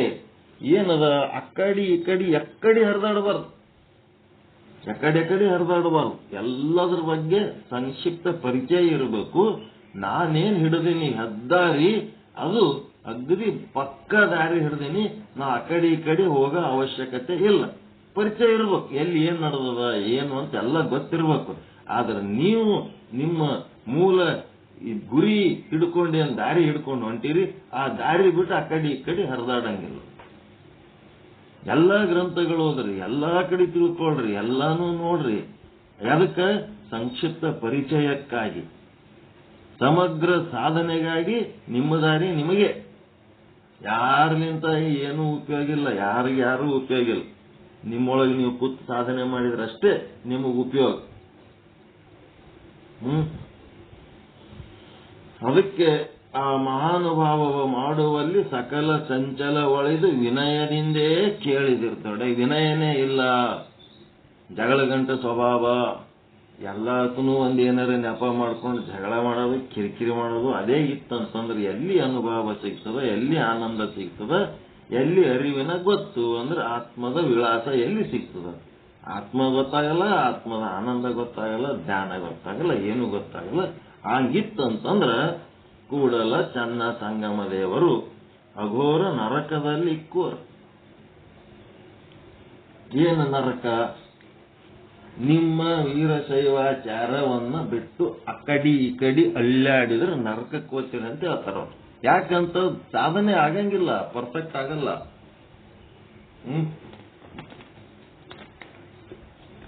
ಒಬ್ಬವನು ಮನೆಯಾಗ ತಿನ್ನೋದು ಗೊತ್ತಿಲ್ಲ, ಬರೀ ಹೊರಗಿನ ತಿನ್ನೋದೇ ರಾಟಿ ಇರ್ತದ. ಹೊರಗಿಂದೇ ಹೊರಗಿಂದೇ ಹೊರಗಿಂದೇ ಹೊರಗಿಂದೆ ತಿಂದು ತಿಂದು ತಿಂದು ಏನಾಗಿರ್ತದ, ಹೊರಗಿನ ತಿಂದ್ರೆ ನಾಲ್ಗಿ ಸೆಟ್ ಆಗಿಬಿಟ್ಟಿರ್ತದ. ಮನೆಯಿಂದ ತಿನ್ನಕ್ ಕೂಂತ್ರೆ ಜಗಳ ಚಾಲು ಮಾಡ್ತದೆ. ಮನೆಗೆ ಏನಾರ ಬರ್ರಿ ಊಟ ಮಾಡ್ರಿ ಅಂತ ಕರಿಬೇಕಾದ ಪದ್ಧತಿ, ಅಡಿಗೆ ಮಾಡಬೇಕಾದ ಪದ್ಧತಿ, ನೀಡಬೇಕಾದ ಪದ್ಧತಿ, ಅವನಿಗೆ ಊಟ ಮಾಡ್ತದಂದ್ರೆ ಒಂದ್ ದೊಡ್ಡ ಪುಸ್ತಿ ಹಿಡ್ದಂಗ ಆಗಿರ್ತದ ಅವನ ಹೆಂಡತಿಗೆ. ಏನ್ ಮಾಡ್ಬೇಕು, ಪ್ರತಿನಿತ್ಯ ಅಡಿಗೆ ಮಾಡೋದು ಊಟ ಮಾಡೋದಂತಂದ್ರೆ ಅದು ಜಗಳಾಡದಂತೆ ಒಂದು ಸ್ಥಿತಿ ಬಂದ್ಬಿಟ್ಟಿರ್ತದ. ಆಕಿನೂ ತಾಳ್ಕೊಳ್ಳೋಷ್ಟು ತಾಳ್ಕೊಳ್ತಾಳ. ಸಾಕಾಗಿ ಸಾಕಾಗಿ ಏನ್ ಮಾಡ್ಬೇಕಿದು, ನಮ್ದು ಏನ್ ತಪ್ಪದ, ಎಲ್ಲ ಚಂದ ಅಡಿಗೆ ಮಾಡಿದ್ರಿ ಉಣಾಗಿಟ್ಟು ಕಿರಿಕಿರಿ ಮಾಡಿದ್ರಿ ನಾವ್ ಏನಂತ ಎಷ್ಟ ತಾಳ್ಕೋಬೇಕು. ಬಾಗ್ಲನ್ ಮನಿ ಮುದುಕಿ ಹೋಗಿ ಕೇಳ್ತಾಳ ಏನಂತ, ನಮ್ಮ ಮನೆಗೆ ಇದು ದೊಡ್ಡ ಸಮಸ್ಯೆ ಆಗಿಬಿಟ್ಟದ, ಅಡಿಗೆ ಮಾಡಿದ್ದು ಚಂದ ಉಣಂಗೆ ಇಲ್ಲ, ಮನ್ಸಿಗೆ ಅವನಿಗೆ ಸಮಾಧಾನ ಇರಂಗಿಲ್ಲ, ರುಚಿ ಮಾಡ್ಕೊಂಡು ಉಣಂಗೆ ಇಲ್ಲ, ಕಿರಿಕಿರಿನೇ ಮಾಡ್ತಾನ, ಹೆಂಗ್ ಮಾಡೋದು ಅಂದಾಗ ಅದು ಏನ್ ದೊಡ್ಡ ವಿಷಯ ಇಲ್ಲ ಬಿಡ. ಅನುಭವಿಗಳಂತೇನು ಹಿರಿಯರು ಇರ್ತಾರ, ಬಹಳ ಒಳ್ಳೆಯವರು. ಅವ್ರಿಗೆ ಯಾವ ಸಮಸ್ಯೆನೂ ದೊಡ್ಡದ ಅನ್ಸಂಗೇ ಇಲ್ಲ ಹಿರಿಯರಂತ ಅದಕ್ಕೆ ಅಂತಾರೆ. ಯಾಕಂದ್ರೆ ಅವ್ರ ಮನಸ್ಸು ಅಷ್ಟು ದೊಡ್ಡದಾಗ್ಬಿಟ್ಟಿರ್ತಾವ. ನಮಗೆ ಸಣ್ಣ ಸಮಸ್ಯೆ ಭಾರಿ ದೊಡ್ಡ ಆತಿರ್ತಾವ. ದೊಡ್ಡವ್ರಿಗೆ ಎಂದೂ ಸಮಸ್ಯೆ ಯಾವ ದೊಡ್ಡ ಅಲ್ಲವೇ ಅಲ್ಲ. ಪರಿಹಾರ ಹೇಳ್ಬಿಡ್ತಾರ. ನೋಡಮ್ಮ, ಇರೋದೇ ಒಂದು 4 ಟೇಸ್ಟ್ಗಳದಾವ: ಖಾರ, ಉಪ್ಪ, ಹುಳಿ, ಸಿಹಿ. ಈ 4 ಟೇಸ್ಟ್ನೊಳಗ ನೀನು ದಿನ ಒಂದ್ ಐಟಮ್ ಮಾಡ್ತಿದಿ. ಅವು ಕಡಿಮೆ ಆಗ್ಯದತ್ತರ ಕಿರಿಕಿರಿ ಮಾಡ್ತಾನ, ಹೆಚ್ಚಾಗ್ಯದತ್ತರ ಕಿರಿಕಿರಿ ಮಾಡ್ತಾನ. ಅದಕ್ಕೆ ನೀನೇನ್ ಮಾಡ್ಬೇಕು, ಒಂದು ಸಂಶೋಧನೆ ಮಾಡ್ಬೇಕು. ಏನ್ ಸಂಶೋಧನೆ? ಅವನ ಟೇಸ್ಟ್ ಯಾವುದು ಅಂತ ನೀನು ಗುರುತಿಸಬೇಕು. ಅವನ ಟೇಸ್ಟ್ ಯಾವುದು ಅಂತ ಗುರುತಿಸ್ಬೇಕು ಅಂತಂದ್ರ ಹೆಂಗ್ ಗುರುತಿಸ್ಬೇಕು ಅಂದ್ರ 4x3. ಎಂಥದ್ದು? ಜಾಸ್ತಿ ಸಿಹಿ, ಮೀಡಿಯಂ ಸಿಹಿ, ಕಡಿಮೆ ಸಿಹಿ. ಜಾಸ್ತಿ ಖಾರ, ಮೀಡಿಯಂ ಖಾರ, ಕಡಿಮೆ ಖಾರ. ಜಾಸ್ತಿ ಉಪ್ಪ, ಮೀಡಿಯಂ ಉಪ್ಪ, ಕಡಿಮೆ ಉಪ್ಪ. ಜಾಸ್ತಿ ಹುಳಿ, ಮೀಡಿಯಂ ಹುಳಿ, ಕಡಿಮೆ ಹುಳಿ. ಹಿಂಗ 4×3 12. ಮಂದತ್ವ, ಪಟುತ್ವ, ಅಂಧತ್ವ ಇದ್ದಂಗ 12 ರೀತಿ ಅಡಿಗೆ ಮಾಡು. ಒಂದು ನೀಡು, ಎಷ್ಟು ಸಿಹಿ ಹಾಕಿದಿ ಅದು ತೆಗೀರಿ, ಅದಕ್ಕಿಂತ ಕಡಿಮೆ ಇದ್ದದ್ದು ಹಾಕಮ್ಮ. ಹಿಂಗ ಒಂದು ಹೆಚ್ಚಾಗಿದ್ದ ಅಬ್ಜೆಕ್ಷನ್ ಮಾಡಿದ್ನಂದ್ರ ಕಡಿಮೆ ಇದ್ದದ್ದು ನೀಡು, ಕಡಿಮೆ ಇದ್ದದಕ್ಕೆ ಅಬ್ಜೆಕ್ಷನ್ ಮಾಡಿದಾರಂದ್ರೆ ಹೆಚ್ಚಿಗಿದ್ದದ್ದು ನೀಡು. ಒಟ್ಟು ಹೆಂಗಾರ ಮಾಡಿ ಅವನ ಟೇಸ್ಟ್ ಏನದ ಕಂಡಿಡಿ ಅಂತ. ಆಯ್ತು, ಮಾಡರೆ ಮಾಡಮ್ಮ ಅಂತೇಳಿ ಪಾಪ ಎಲ್ಲ ಕಿರಾಣಿ ಜಮಾಯಿಸ್ಕೊಂಡು ಅಡಿಗೆ ಮಾಡ್ಕೊಂಡು ಫುಲ್ ಬಿಜಿಯಾಗಿ, ಮತ್ತು ಒಂದು ಅಡಿಗೆ ಮಾಡಕ್ಕೆ 12 ರೀತಿ ಅಡಿಗೆ ಮಾಡ್ಬೇಕಾದ್ರೆ ಮಸ್ತ್ ಹೈರಾಣ ಆಗಿರ್ತಾಳ. ಆಕಿದೊಂದು ಸಣ್ಣ ಕೂಸಿರ್ತದ, ಅದು ಏನ್ ಮಾಡ್ಬಿಡ್ತದ, ಹೊಟ್ಟೆ ತಟ್ಟೆ ಎಳ್ಕೋದ್ ಬಂದು ಅವ್ರ ಅಮ್ಮನ ಬಾಗಿಲಾಗ ಒಂದು ಒಳ್ಳ ಇರ್ತದ. ಆ ಒಳ್ಳ ಕೂತದ್ ಏನ್ ಮಾಡ್ತದ, ಸಂಡಾಸ್ ಮಾಡ್ಬಿಡ್ತದ. ಈಗ ಆಕಿ ಬಿಜಿಯಾಗಿ ಅಡಿಗೆ ಮಾಡಾಗ ಇದನ್ನ ಬಳದ್ ತೆಗಿಬೇಕು, ಏನದು ಅಡಿಗೆ ಮಾಡ್ಬೇಕು. ಹಿಂಗಾಗಿ ಮತ್ತ ಈ ಒಲಿ ಮುಂದಿನ ಎದ್ದು ಹಾಡಿನ ಅಂತಂದ್ರೆ ಅದ್ರೊಳಗಿಂದ ಟೇಸ್ಟ್ಗಳೆಲ್ಲ ನೆನಪು ಹೋಗ್ಬಿಡ್ತಾವ. ಅದು ಆಮೇಲೆ ತೆಗೆದ್ರಾಯ್ತು, ಇರ್ಲಿ ಅಂತ ಹೇಳಿ ಆಕೆ ಅಡಿಗೆ ಮಾಡ್ಕೊತ ಕೂತ್ ಬಿಡ್ತಾಳ. ಅಡಿಗೆ ಮಾಡ್ಕೊತ ಕುಂದಿರ್ತಾಳ. ಆಟತ್ತಿಗೆ ಟೈಮ್ ಆಗಿಬಿಡ್ತದ, ಗಂಡ ಬಂದ್ಬಿಡ್ತಾನ.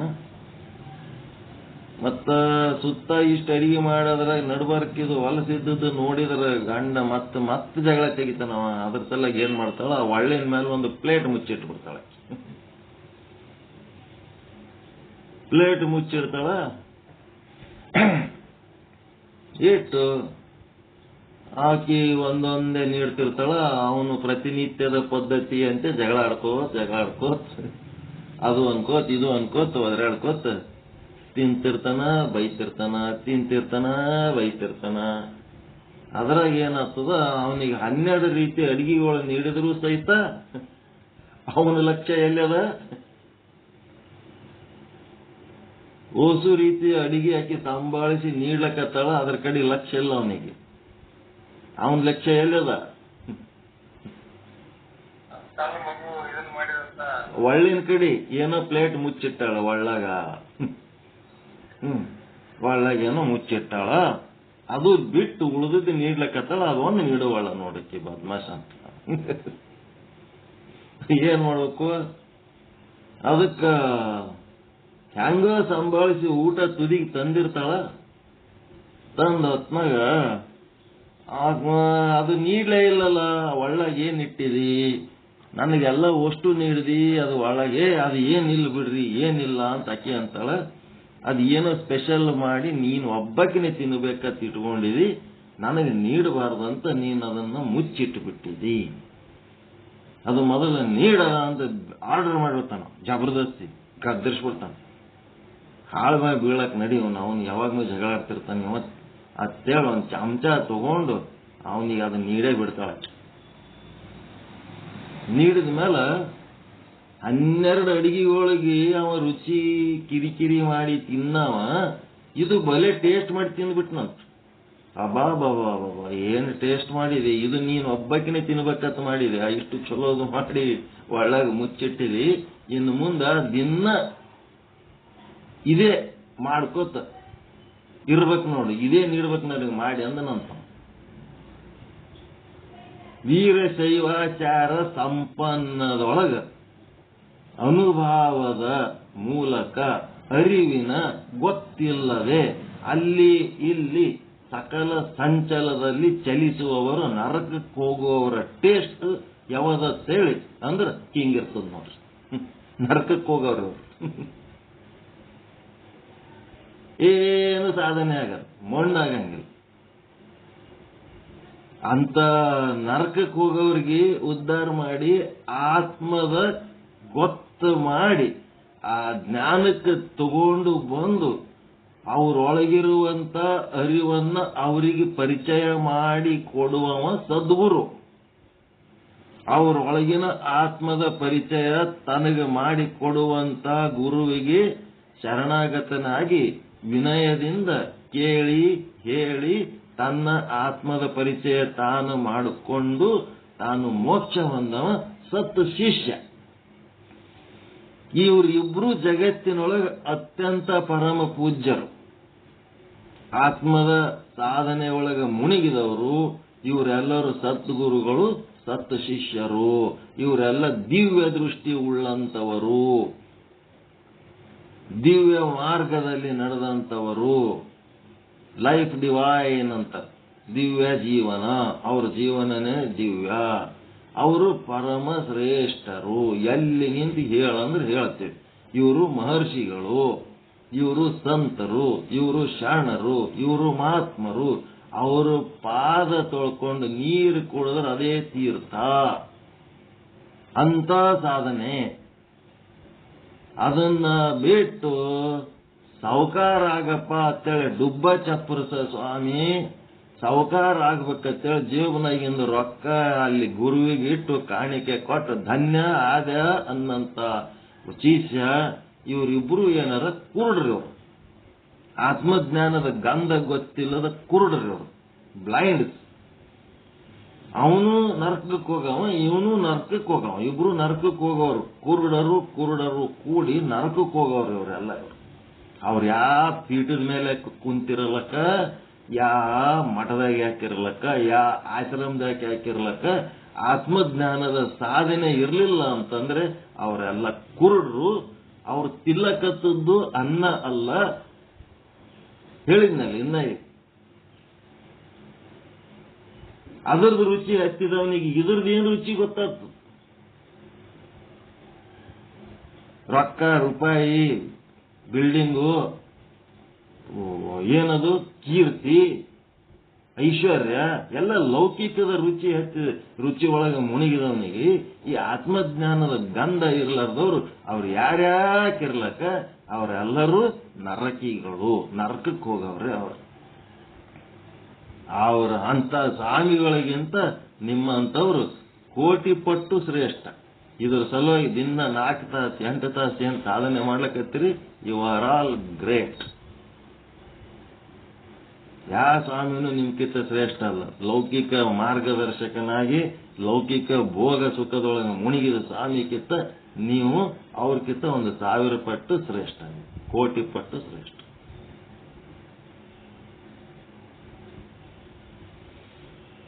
ಅದಕ್ಕೆ ವಚನ ಎಷ್ಟು ಸಾರಿ ಓದಿದ್ರು ಕಡಿಮೆ, ಕಟ್ಟ ಹಾಕಿಸಿಡ್ಬೇಕು. ಭಕ್ತಿಗೆ ಅನುಭಾವವೇ ಬೀಜ ಕಾಣಿರೋ, ಭಕ್ತಿಗೆ ಅನುಭಾವವೇ ಆಚರಣೆ ಕಾಣಿರೋ, ಭಕ್ತಿಗೆ ಅನುಭಾವವೇ ಸಕಲ ಐಶ್ವರ್ಯದ ಶೃಂಗಾರ ಕಾಣಿರೋ.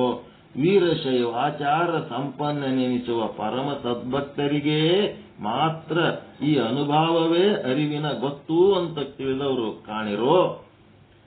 ಅದು ಕಾರಣವಾಗಿ ಅನುಭಾವವಿಲ್ಲದವನ ಭಕ್ತಿ ಎಳತಟಗೊಳಿಸಿತ್ತು. ಬಹಳ ಕಷ್ಟ, ಗೊತ್ತಿರ್ಲಾರ್ದವ್ರದು ಗುರುವಿಗೂ ಕಷ್ಟ, ಶಿಷ್ಯಗೂ ಕಷ್ಟ.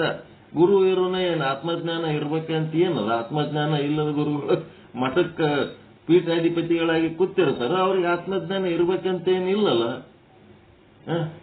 ಆಶೀರ್ವಾದ ಮಾಡೋದಿದ್ರು ಸಾಕು. ಹೀಗಾಗಿ ಅನುಭಾವವಿಲ್ಲದವನ ಭಕ್ತಿ ಎಳತಟಗೊಳಿಸಿತ್ತು.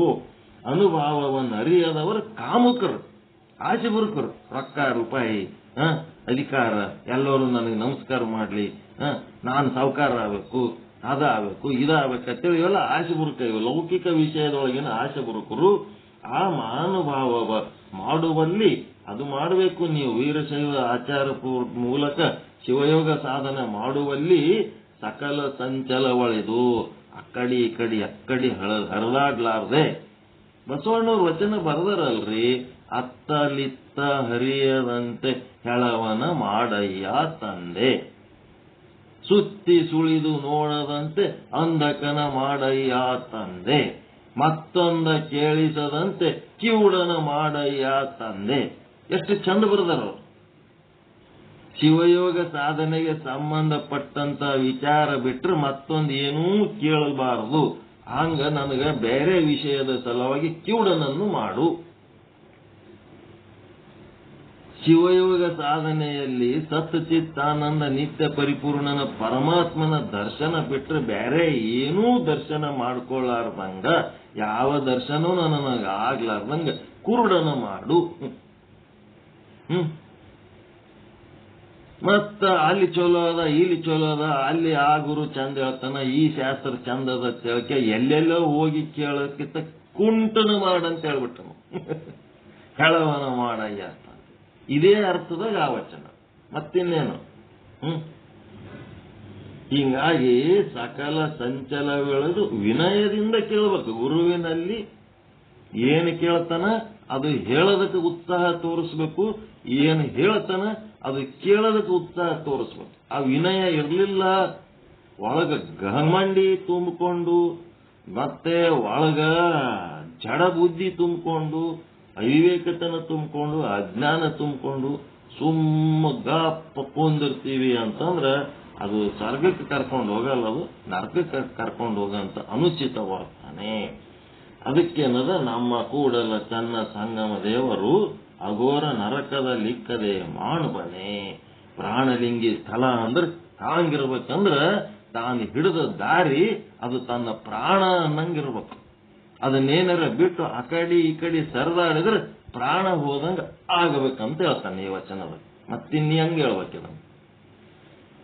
ಇದಕ್ಕಿನ್ನ ಪರಿಣಾಮಕಾರಿಯಾಗಿ ಹೆಂಗ್ ಹೇಳ್ಬೇಕಿದ? ನಿನ್ನೆ ಅರ್ಧಮರ್ಧ ಹೇಳಿದ್ದೆ, ಇವತ್ತು ಪೂರಾ ಹೇಳಿದ.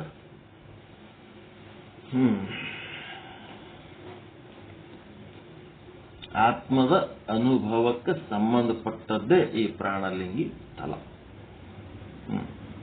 ವೀರಶೈವ ಧರ್ಮದೊಳಗೆ ಪ್ರಾಣ ಅಂತಂದ್ರೆ ಜೀವ, ಜೀವ ಅಂದ್ರೆ ಪ್ರಾಣ, ಅಲ್ಲಿ ವ್ಯತ್ಯಾಸ ಇಲ್ಲ. ಆದರೆ ವೇದಾಂತದೊಳಗ ಪ್ರಾಣ ಅಂದ್ರೆ ಪ್ರಾಣವಾಯುವಿಗೆ ಸಂಬಂಧಪಟ್ಟಂಥದ್ದು, ಪಂಚವಾಯುಗಳೇನದವ ಅದಕ್ಕೆ ಸಂಬಂಧಪಟ್ಟದ್ದು. ಇಲ್ಲಿ ಜೀವ ಅಂತಂದ್ರ ಆ ಚೈತನ್ಯದ ಒಂದು ಮರಿ. ಸಚ್ಚಿತ್ತಾನಂದ ನಿತ್ಯ ಪರಿಪೂರ್ಣನ ಒಂದು ಸೂಕ್ಷ್ಮ ರೂಪ ಜೀವ. ಆ ಜೀವದ ಸ್ಥೂಲ ರೂಪ ಶಿವ ಅಷ್ಟೇ. ಈ ರೀತಿ ವೇದಾಂತದೊಳಗದ. ಇಲ್ಲಿ ಪ್ರಾಣ ಅಂತಂದ್ರೆ ಶಿವನೇ. ಇದಕ್ಕೇನಂತಾರ ಜೀವೋ ಬ್ರಹ್ಮೈವ ನಾಪರಹ ಅಂತಂದ್ರ ಇಲ್ಲಿದಕ್ಕ ಅಲ್ಲಿದಕ್ಕ ವ್ಯತ್ಯಾಸ ಅದ. ಆ ವ್ಯತ್ಯಾಸ ನಿಮಗೆ ಹೇಳಿವಿ. ಇಲ್ಲಿ ಯಾವ ಪ್ರಾಣ ಅಂದ್ರೆ ಶಿವಲಿಂಗ. ಪ್ರಾಣಲಿಂಗ ಅಂದ್ರೆ ಆ ಶಿವನೇ ಒಂದು ಲಿಂಗ. ನಿಮ್ಮೊಳಗಿನ ಒಂದು ಶಿವನ ಬಗ್ಗೆ ಯಾಂಗ ಅನುಭವ ಇರಬೇಕು. ಅದು ಪ್ರಾಣ ಅಂದ್ರೆ ಒಂದೇ, ಜೀವ ಅಂದ್ರೆ ಒಂದೇ, ಶಿವ ಅಂದ್ರೆ ಒಂದೇ. ಅದರ ಅನುಭವ ಮಾಡ್ಕೋಬೇಕು.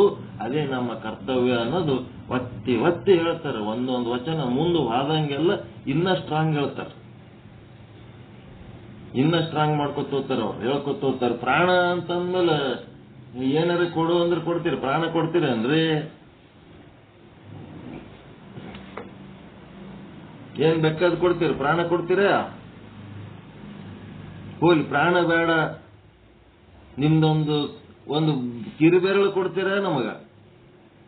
ಏಕಲವ್ಯ ಬೆರಳು ಕೊಟ್ಟನಂತ, ಹೆಬ್ಬಟ್ಟು ಕೊಟ್ಟನ ಏಕಲವ್ಯ. ನಮಗ ಹೆಬ್ಬಟ್ಟು ಬೇಡ, ಹೆಬ್ಬಟ್ಟು ನಿಮ್ಗೆ ಇರ್ಲಿ. ಕಿರುಬೆರಳರ ಕೊಡ್ತೀರ ನಮಗ?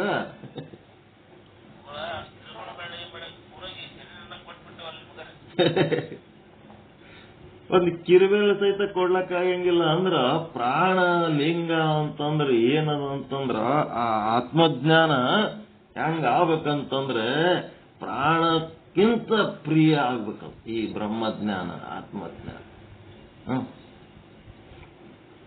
ನಮಗ್ ಕೊಡ್ಬಾರ್ದು, ಅವನಿಗೆ ಕೊಡ್ಬೇಕು. ನನಗ್ ಕೊಟ್ರೆ ನಾನೇನ್ ಮಾಡ್ಲಿ? ನಂದೇ ಶರೀರ ಯಾರ್ಯಾರ ಕೊಡ್ಬೇಕಂತ ಕೂತೀನಿ. ನಿಮ್ ಶರೀರ ತಗೊಂಡು ನಾನೇನ್ ಮಾಡ್ಬೇಕು? ಒಳಗಿರುವಂತ ಆ ಅರಿವಿಗೆ ನಿಮ್ಮ ಶರೀರ ಕೊಡ್ಬೇಕು.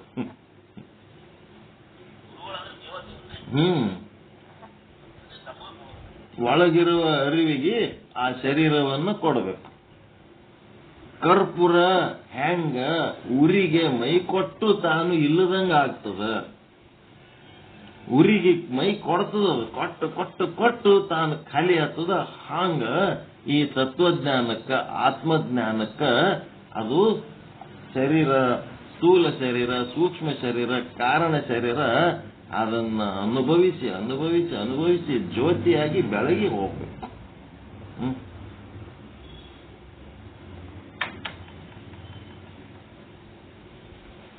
ವಿಚಾರ ಸಾಗರಕ್ಕೆ ಹೋಗೋಣ ಒಂದಿಷ್ಟು. ವಿಚಾರ ಸಾಗರದೊಳಗ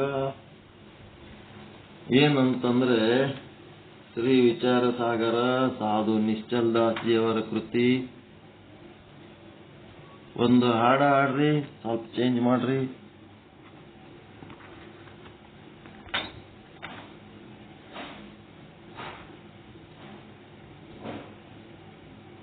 ಒಂದು ಹಾಡು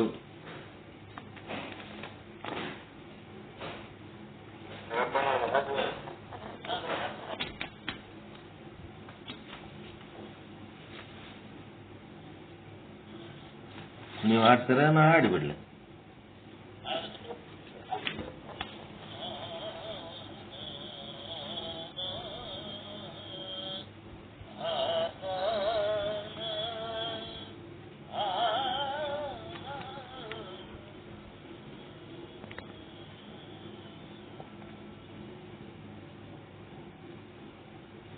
ಮೊಬೈಲ್ ದೂರ ಹಿಡಿದಿರಿ, ಸೌಂಡ್ ಬರಲ್ಲ.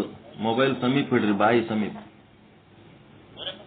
ಮೊಬೈಲ್ ಬಾಯಿ ಸಮೀಪ ಹಿಡಿರಿ, ದೂರ ಇಟ್ಟಿರಿ, ಸೌಂಡ್ ಬರಲ್ಲ.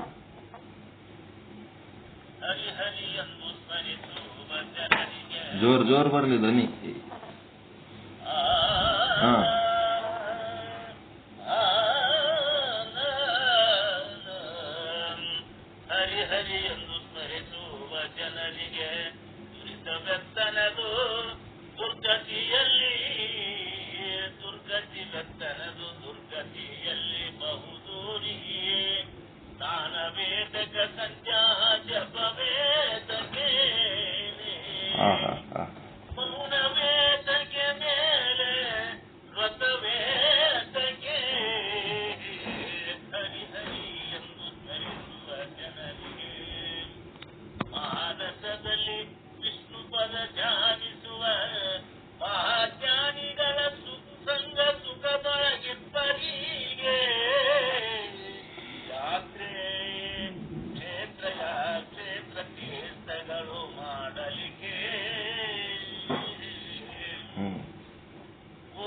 ಧರ್ಮದ ಪುಣ್ಯ ಫಲವೇತಕ್ಕೆ ಸೂತ್ರಧರಂ ಜಗವವಹೇ ಮೋಹಿಸುವ ಪುರಾಣಿಯೇ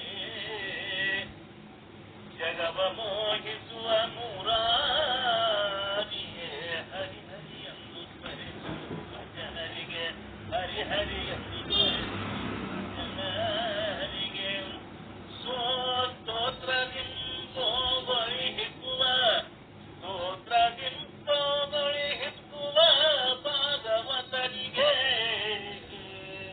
ಹರಿ ಹರಿ ಎಂದು ಸ್ಮರಿಸುವ ಜನರಿಗೆ ಅಂಗದಂಡನೆ ಏಕೆ ಆತ್ಮಗಾಥದ ಒಂದು ತಿಂಗಳ ಚಂದ್ರಾಯನಮು ಏತಕ್ಕೆ ತಿಂಗಳ ಚಂದ್ರಾಯನಮು ಏತಕ್ಕೆ ಮಂಗಳ ಮೂರ್ತಿ ಪುರಂದರ ವಿಠಲನ ಮಂಗಳ ಮೂರ್ತಿ ಪುರಂದರ ವಿಠಲನ ಹಿಂಗದೆ ಅರ್ಥನೆ ಮಾಡುವ ಭಕ್ತರಿಗೆ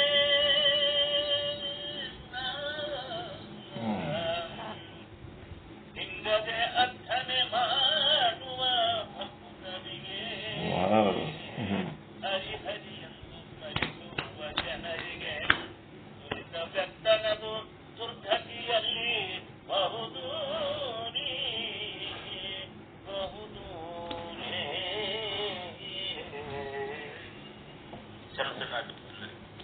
ಬಹಳ ಖುಷಿ ಕೊಡ್ತಪ್ಪ. ಒಳ್ಳೆ ಹಾಡ, ಚಂದ, ಸಾಂದರ್ಭಿಕವಾಗಿ ಒಳ್ಳೆ ಹಾಡು.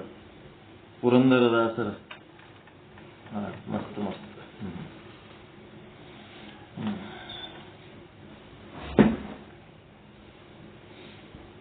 ಶ್ರೀ ವಿಚಾರ ಸಾಗರ ಸಾಧು ಶ್ರೀ ನಿಶ್ಚಲ್ ದಾಸ್ಜಿಯವರ ಒಳ್ಳೆ ಹಾಡು, ಸಾಂದರ್ಭಿಕವಾಗಿ ಸಂತೋಷ ಕೊಡ್ತು, ಬಹಳ ಆನಂದ.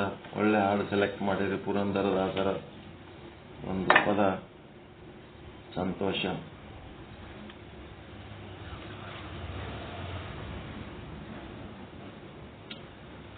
ಶ್ರೀ ವಿಚಾರ ಸಾಗರ ಸಾಧು ನಿಶ್ಚಲ್ ದಾಸ್ಜಿಯವರ ಕೃತಿ.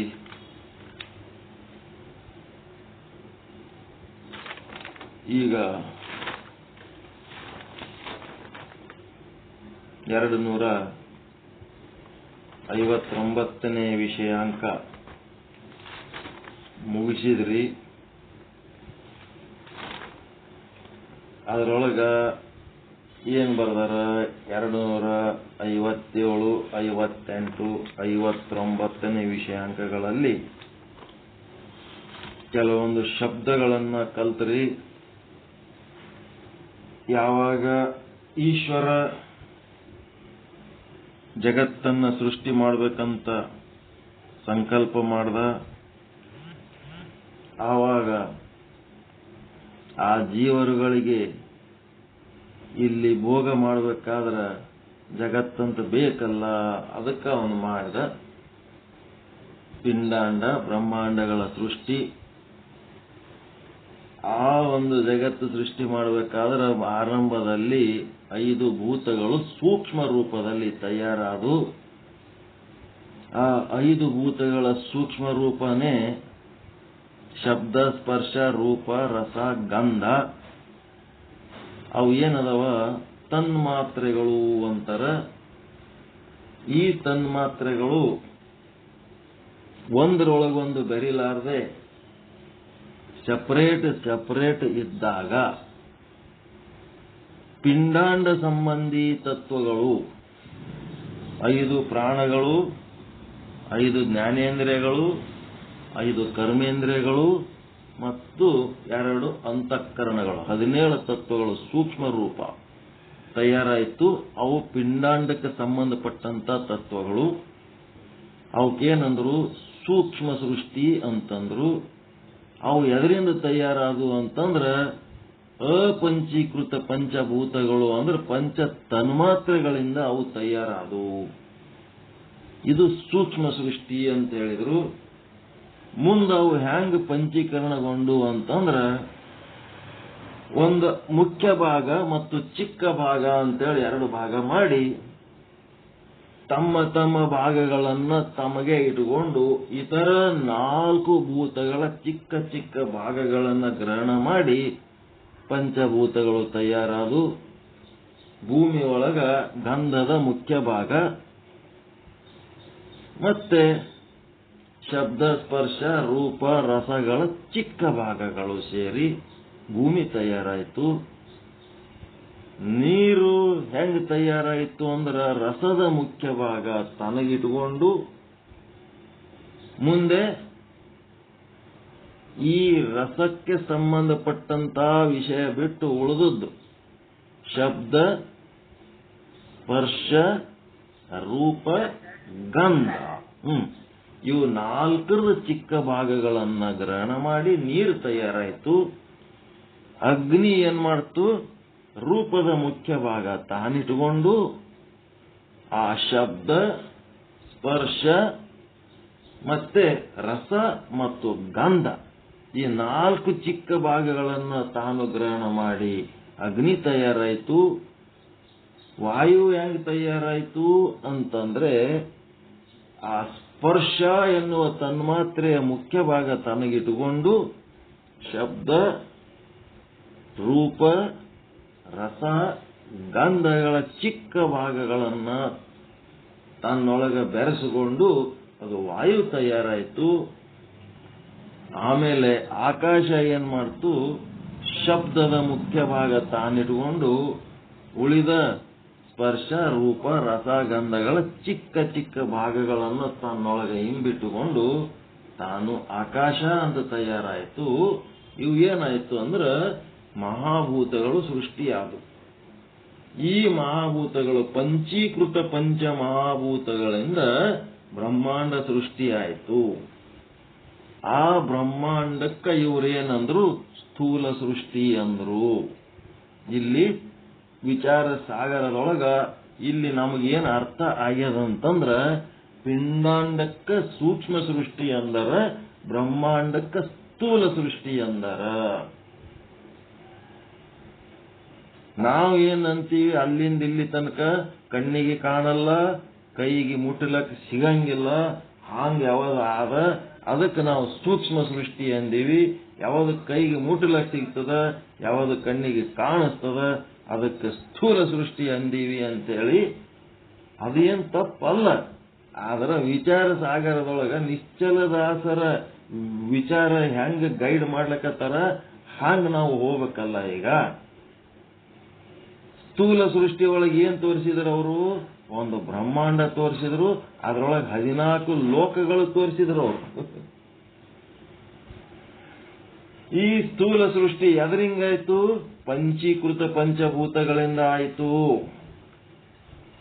ಅಪಂಚೀಕೃತ ಪಂಚಭೂತಗಳಿಂದ ಆದ 17 ಸೂಕ್ಷ್ಮ ತತ್ವಗಳು ಯಾವುವು, 5 ಕರ್ಮೇಂದ್ರಿಯ, 5 ಜ್ಞಾನೇಂದ್ರಿಯ, 5 ಪ್ರಾಣ, 2 ಅಂತಃಕರಣ. ಅವು ಸೂಕ್ಷ್ಮ ಸೃಷ್ಟಿ ಎಲ್ಲಿ ಅದಾವ, ಪಿಂಡಾಂಡದಾಗ. ಅದಕ್ಕೆ ಪಿಂಡಾಂಡ ಸಂಬಂಧಿ ತತ್ವಗಳಿಗೆ ಸೂಕ್ಷ್ಮ ಸೃಷ್ಟಿ ಅಂದ್ರು. ಬ್ರಹ್ಮಾಂಡ ಮತ್ತು ಅದರೊಳಗೆ 14 ಲೋಕಗಳಿಗೆ ಅಲ್ಲಿ ಸ್ಥೂಲ ಸೃಷ್ಟಿ ಅಂದ್ರು.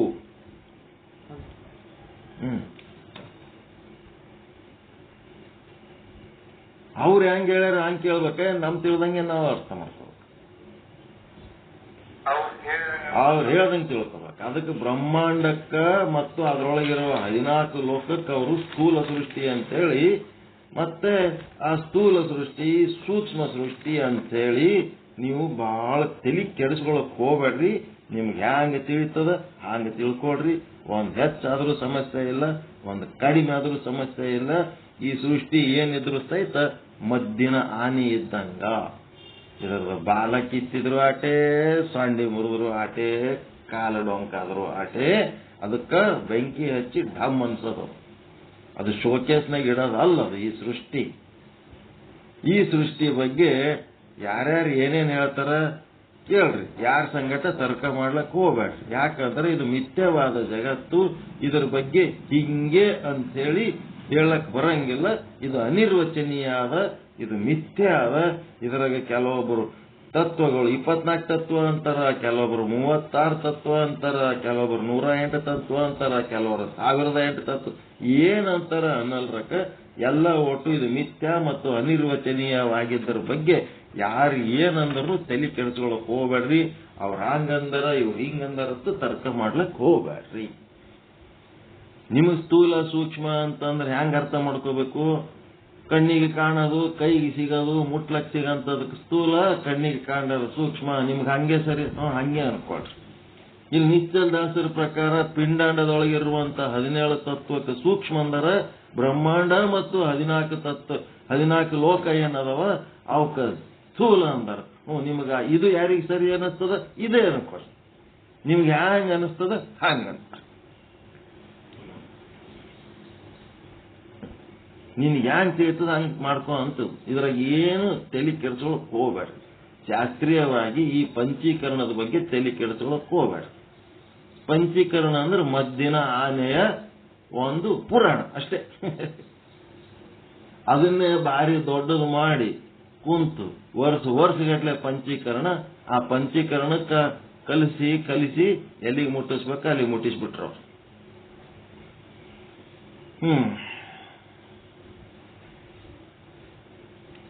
ಮುಂದೇನು?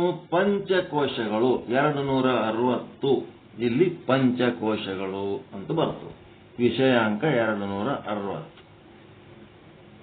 260 ತರಂಗ 5 260. ಮತ್ತೆ ಅದರೊಳಗಿರುವಂತ ದೋಹ ಯಾವದಪ್ಪ ಅಂತಂದ್ರೆ 157ನೇ ದೋಹ 157. 5-260-157. ಇದು ಪಂಚಕೋಶಗಳು. ಮತ್ತು ಪಂಚಕೋಶಗಳು ಏನ್ ಮಾಡ್ಯಾವ? ಯಾವುವು ಪಂಚಕೋಶಗಳು ಅಂತಂದ್ರ ಅನ್ನಮಯ, ಪ್ರಾಣಮಯ, ಮನೋಮಯ, ವಿಜ್ಞಾನಮಯ, ಆನಂದಮಯ. ಈ ಪಂಚಕೋಶಗಳು ಏನ್ ಮಾಡ್ಯಾವಪ್ಪ ಅಂತಂದ್ರೆ ಆತ್ಮನನ್ನ ಆಚ್ಛಾದನೆ ಮಾಡ್ಯಾವ. ಆತ್ಮನನ್ನ ಮುಚ್ಚಾಕ್ಯಾವ. ಅದು ಹೆಂಗಂತಂದ್ರ ಖಡ್ಗ, ಭಯಂಕರ ಚೂಪಾದ ಖಡ್ಗ. ಯಾರಿಗಾರ ಟಚ್ ಆದ್ರೆ ಗಾಯ ಆಗ್ತದಂತೇಳಿ ಅದನ್ನ ಆ ಖಡ್ಗವನ್ನ ಒಂದು ಏನಂತೀರ ಅದಕ್ಕೆ ವರಿ ಒಳಗಿಡ್ತಾರ. ಅದು ಖಡ್ಗ ವರಿ ಒಳಗಿಡ್ತಾರ. ಅದು ವರಿ ಏನ್ ಮಾಡ್ಯದ? ಖಡ್ಗನ್ನ ಆಚ್ಛಾದನ ಮಾಡ್ಯದ, ಮುಚ್ಚಾಕ್ಯದ. ಅದು ಒಳಗ್ ಖಡ್ಗ ಆದ್ರ ಖಡ್ಗ ಇದ್ದದ್ದು ಕಾಣ್ಲಾರ್ದಂಗ ಅದು ಮುಚ್ಚಾಕ್ಯದ. ಹಂಗ ಒಳಗ ಆತ್ಮ ಆ ಆತ್ಮವನ್ನ ಇದ್ದದ್ದು ಗೊತ್ತಾಗ್ಲಾರ್ದಂಗ ಈ ಪಂಚಕೋಶಗಳೇನ್ ಮಾಡ್ಯಾವ? ಮುಚ್ಚಾಕಿ ಬಿಟ್ಟಾವ. ಅದಕ್ಕ ಅನ್ನಮಯ ಕೋಶ. ಯಾರ ಅನ್ನ ತೋಳಗಳಗತ್ಲೆ ಕೂಳು ಭಾಕರಾಗಿ ಜಗ್ಗಿ ತಿಂತಾರ ಅವ್ರದ್ದು ಅನ್ನಮಯ ಕೋಶ ಸ್ಥೂಲ ಹಾಕೋತ್ವಾಗಿ ಆತ್ಮನನ್ನು ಮುಚ್ಚಾಕಿ ಬಿಡ್ತದೆ. ಅದಕ್ಕೆ ಅನ್ನ ಕಡಿಮೆ ಉಂಡ್ರಿ ಏನಾಗಂಗಿಲ್ಲ. ಹೆಚ್ಚು ಉಂಡ್ರೆ ರೋಗ ಬರ್ತದ. ಹೆಚ್ಚು ಉಂಡ್ರೆ ಆತ್ಮದ ಮೇಲೆ ಅದೇನ ರತ್ನದ ಮೇಲೆ ತಿಪ್ಪಿ ಹಾಕಿದಂಗೆ ಅಷ್ಟೇ.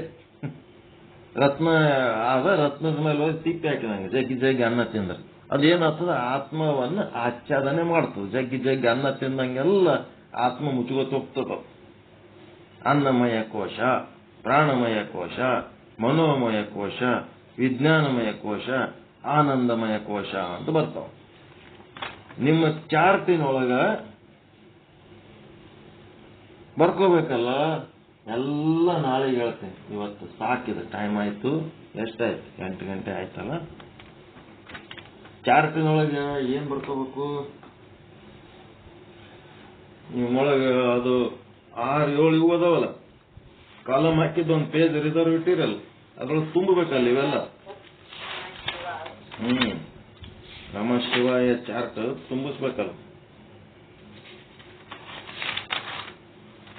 ಏನೇನ್ ತುಂಬಿಸ್ತೀರಿ ಅದ್ರಾಗ?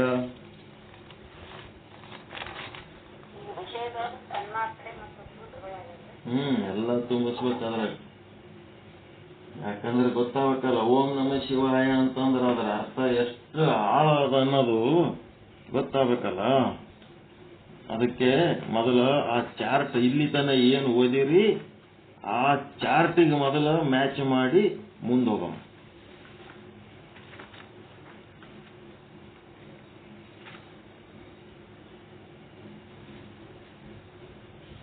ಈಗ ಕರ್ಮೇಂದ್ರಿಯಗಳು, ಜ್ಞಾನೇಂದ್ರಿಯಗಳು, ಪಂಚ ಪ್ರಾಣಗಳು ಇವೆಲ್ಲ ಚಾರ್ಟ್ನಾಗ ತುಂಬಬೇಕಲ್ಲ. ಈಗ ಏನೇನು ತುಂಬಿರಿ ಅದ್ರಾಗ?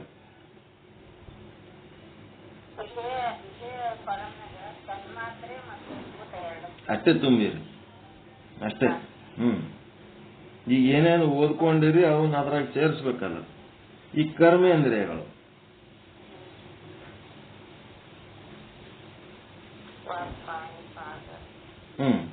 ಏನ್ ಮಾಡ್ಬೇಕು? ನ ಮ ಶಿವಾಯ ಅದಲ್ಲ, ನದಾಗ ಗುದ, ಮದಾಗ ಗುಹ್ಯ, ಗುದ ಗುಹ್ಯ, ಆಮೇಲೆ ಶೀದಾಗ ಪಾದ, ವಾದಾಗ ಪಾಣಿ ಹಸ್ತ, ಯದಾಗ ವಾಕ್. ನಮ ಶಿವಾಯ ಆಯ್ತು.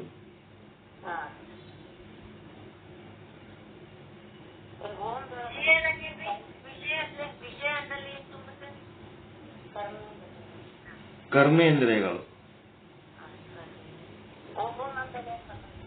ಓಂನಾಗ ಏನ್ ಬರಿಬೇಕಪ್ಪ ಅಂತಂದ್ರೆ ಅದೇನದು ಅನ್ನಮಯ ಕೋಶ ಅದ. ಅನ್ನಮಯ ಮನ.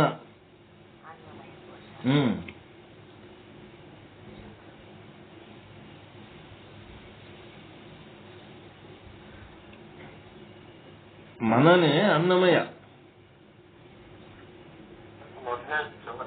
ಕರ್ಮೇಂದ್ರಿಯಗಳಿಗೂ ರಾಜ ಅನ್ನನೇ, ಇದು ಮನನೇ. ಯಥಾ ಅನ್ನ ತಥಾ ಮನ. ಎಂತ ಅನ್ನ ತಿಂತೀವಿ ಅಂತ ಮನಸ್ಸು ಅಂತ ಕೆಲಸ ಮಾಡ್ಲಕ್ಕತ್ತದ, ಕರ್ಮ ಮಾಡ್ಲಕ್ಕತ್ತದ. ತಾಮಸ ಅನ್ನ ತಿಂದ್ರೆ ತಾಮಸ ಕರ್ಮಗಳು, ಸಾತ್ವಿಕ ಅನ್ನ ತಿಂದ್ರೆ ಸಾತ್ವಿಕ ಕರ್ಮಗಳು. ಎಂತ ಅನ್ನದ ಅಂತ ಮನಸ್ಸು ತಯಾರಾಗ್ತದ. ಅನ್ನಮಯ ಮನ ಅದು. ಕರ್ಮೇಂದ್ರಿಯ ಆಯ್ತು. ಮತ್ತೆ ಪ್ರಾಣಗಳು ಬರಿಬೇಕಲ್ಲ. ಅಲ್ಲಿ ವಾಯು ಅಂತ ಬರಿಬೇಕು ವಿಷಯದಾಗ. ವಾಯುಗಳು ಅಥವಾ ಪ್ರಾಣಗಳು, ವಾಯು.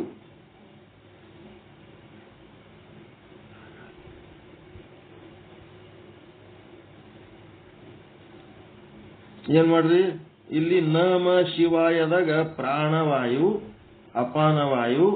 ನ ಅಂದ್ರೆ ಪ್ರಾಣವಾಯು, ಮ ಅಂತಂದ್ರೆ ಅಪಾನವಾಯು, ಶಿವಾಯ ಅಂತಂದ್ರೆ ಉದಾನವಾಯು, ವ್ಯಾನವಾಯು, ಸಮಾನವಾಯು.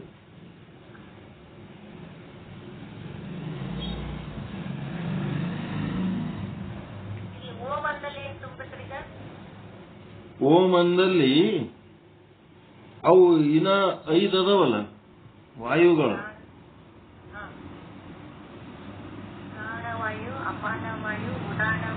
ವ್ಯಾನವಾಯು, ಸಮಾನವಾಯು.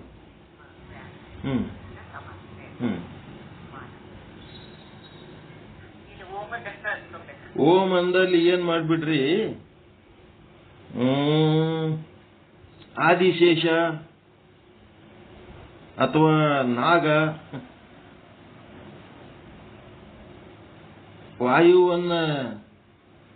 ವಾಯುವಿನ ದೇವತೆ ಓಂ.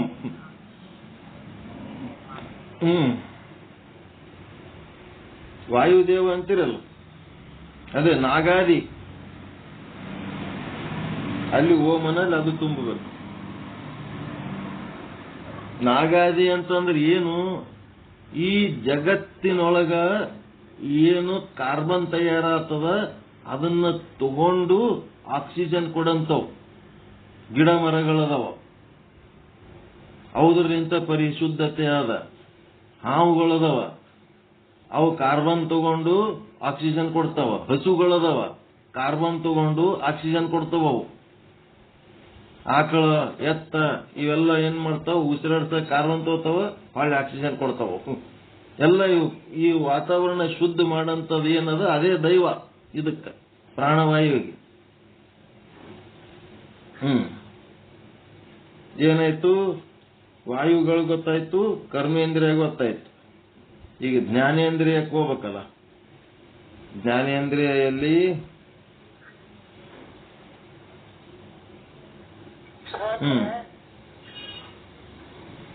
ಇದು ಜ್ಞಾನೇಂದ್ರಿಯದೊಳಗ ನ ಅಂದ್ರೆ ಮೂಗ,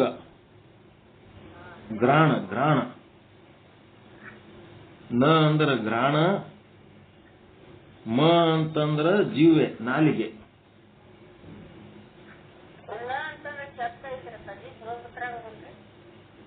ನ ಅಂತಂದ್ರೆ ಗ್ರಾಣ, ಗ್ರಾಣ ಅಂದ್ರೆ ಮೂಗ.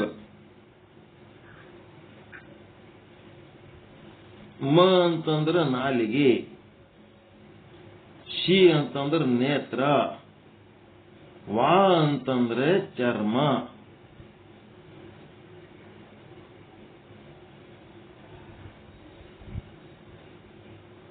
ಮತ್ತೆ ಯ ಅಂತಂದ್ರೆ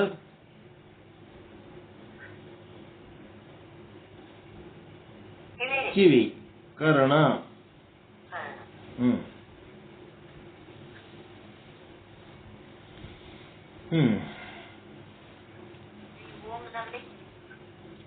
ಓಂದಾಗ ಹೃದಯ,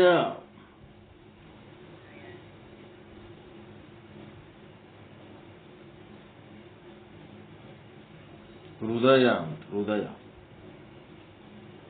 ಇದು ಸಿದ್ದೇಶ್ವರ ಸ್ವಾಮಿಗಳು ಬರೆದ ಸಿದ್ಧಾಂತ ಶಿಖಾಮಣಿಯ ಪೇಜ್ ನಂಬರ್ 156, 57ನೇ ಪೇಜ್ನೊಳಗೆ ಇದು ಚಾರ್ಟ್ ಅದ, ಹೇಳಕತ್ತೀನಿ. ಮತ್ತ ಸಿದ್ದೇಶ್ವರ ಸ್ವಾಮಿಗಳು ಬುಕ್ ಇಟ್ಕೊಂಡು ಕೂತೀನಿ. ಇದ್ರ ಬಗ್ಗೆ ಮತ್ತೊಂದು ಭಿನ್ನಾಭಿಪ್ರಾಯ ಇರಬಾರ್ದು. ಇದೇ ಕರೆಕ್ಟ್ ಅಂತ ಹೇಳಿ ಕಂಪಲ್ಸರಿ ತಿಳ್ಕೊಬೇಕಂತ ಏನಿಲ್ಲ. ಇದು ಏನಿದ್ರು ಮದ್ದಿನ ಆನೆ. ಒಂದು ಆ ಕಡೆ ಆಗ್ಬೋದು, ಒಂದು ಈ ಕಡೆ ಆಗ್ಬೋದು. ಇದ್ರ ಬಗ್ಗೆ ತಲೆ ಕೆಡಿಸ್ಕೋಬೇಡ್ರಿ. ಯಾರೋ ಒಬ್ಬರು ನ ಅಂದಲ್ಲಿ ಮೂಗತ್ ಬರ್ದಾರ, ಇನ್ನೊಬ್ಬ ಕಣ್ಣತ್ ಬರ್ದಿದ್ನಂದ್ರ ಏನಾಗ್ತದ? ಒಂದ್ ಆ ಕಡೆ ಬರೆದಿರ್ತಾರೆ, ಒಂದ್ ಈ ಕಡೆ ಬರೆದಿರ್ತಾರೆ. ಏನಾಗ್ತದ? ಏನಾಗಂಗಿಲ್ಲ. ಏನ್ ಫರಕ್ ಬರ್ತದೆ? ಒಟ್ಟ 5 ಐಟಮ್ಗಳು ಪಂಚೀಕರಣದೊಳಗ 5 ಅಕ್ಷರದಾಗ ಜೋಡಿಸ್ಯಾರ ಅಷ್ಟೇ. ಹೀಗಾಗಿ ಅದರ ಬಗ್ಗೆ ಹೆಚ್ಚು ತಲೆ ಕೆಡಿಸ್ಕೊಳ್ಳಕ್ ಹೋಗ್ಬಾರ್ದು. ಮತ್ತೆ ಮುಂದೆ ಕರಣಗಳು.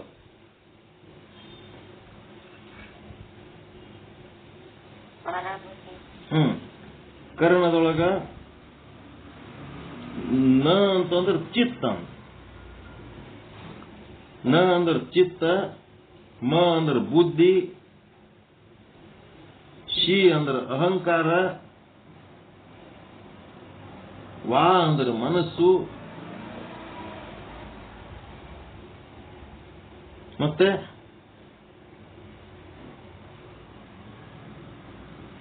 ಮನ ಆದ್ಮೇಲೆ ಜ್ಞಾತೃ, ಆಸಕ್ತಿ, ಜ್ಞಾತೃ.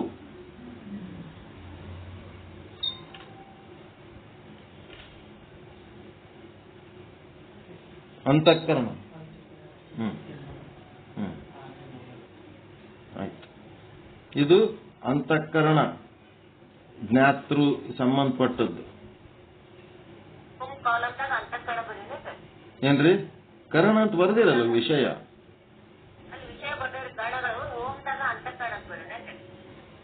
ಓಂದಾಗ ಅಂತಃಕರಣ ಅಂತ ಬರೀತೀರ, ಏನ್ ಬರೀತೀರ ನೋಡ್ರ. ಇಲ್ಲಿ ಏನೋ ಗ್ಯಾಪ್ ಅದ. ಒಂದ್ ಏನಾರ ಏನ್ ಮಾಡ್ಬೇಕು, ಆ ಗ್ಯಾಪ್ನೊಳಗೆ ಒಂದ್ ಸ್ವಲ್ಪ ವಿಚಾರ ಮಾಡಿ ಬರೀಬೇಕು. ನನಗೀಗ ವಿಚಾರ ಮಾಡ್ಲಕ್ ಟೈಮ್ ಇಲ್ಲ, ಬೇರೆ ಒತ್ತಡ ಬಹಳ ಅದ. ಹಂಗೆ ಹೇಳಕತ್ತೀನಿ. ಅದೇನೋ ಖಾಲಿ ಅದದು, ಹೇಳ್ತೀನಿ. ಇವು ಎಲ್ಲದಕ್ಕೂ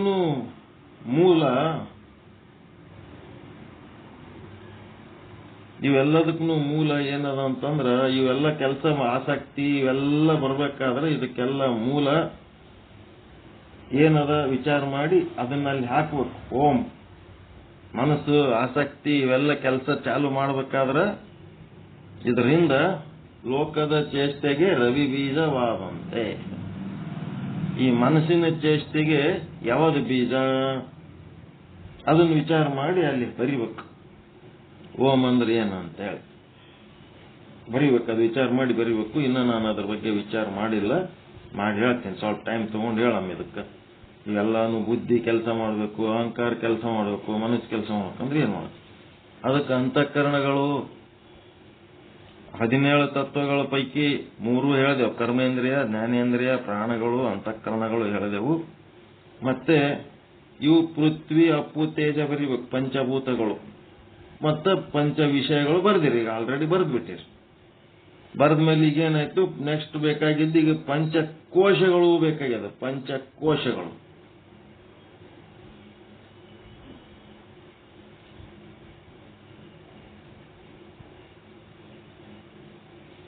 ವಿಷಯಗಳು ಬರ್ದಿರಿ.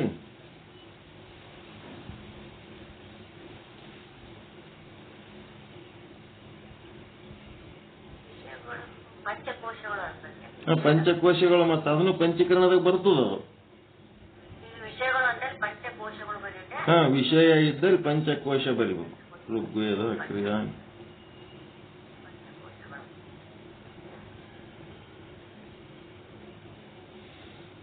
ಪಂಚಕೋಶಗಳಲ್ಲಿ ಅನ್ನಮಯ, ಪ್ರಾಣಮಯ ಬರಿಬೇಕಲ್ಲ. ಏನೇನು ಬರೀತೀರಿ?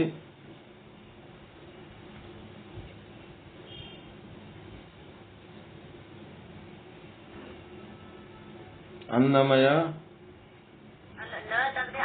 ಅನ್ನಮಯ. ನದಾಗ ಅನ್ನಮಯ,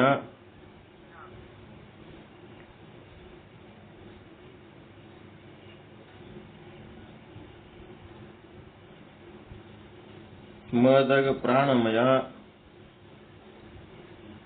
ಮದಾಗ ನ ಮ ಶೀದಾಗ ಮನೋಮಯ,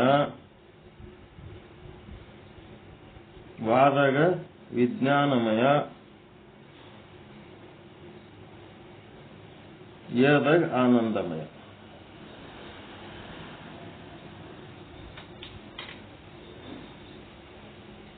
ಇವಿಷ್ಟು ಕೂಡಿ ಏನನ್ನು ಮುಚ್ಚಾಕ್ಯವತ್ತು ಹೇಳದ? ಆತ್ಮವನ್ನು ಮುಚ್ಚಾಕ್ಯದ. ಅಲ್ಲಿ ಓಮನಲ್ಲಿ ಆತ್ಮ ಅಂತ ಬರೀರಿ.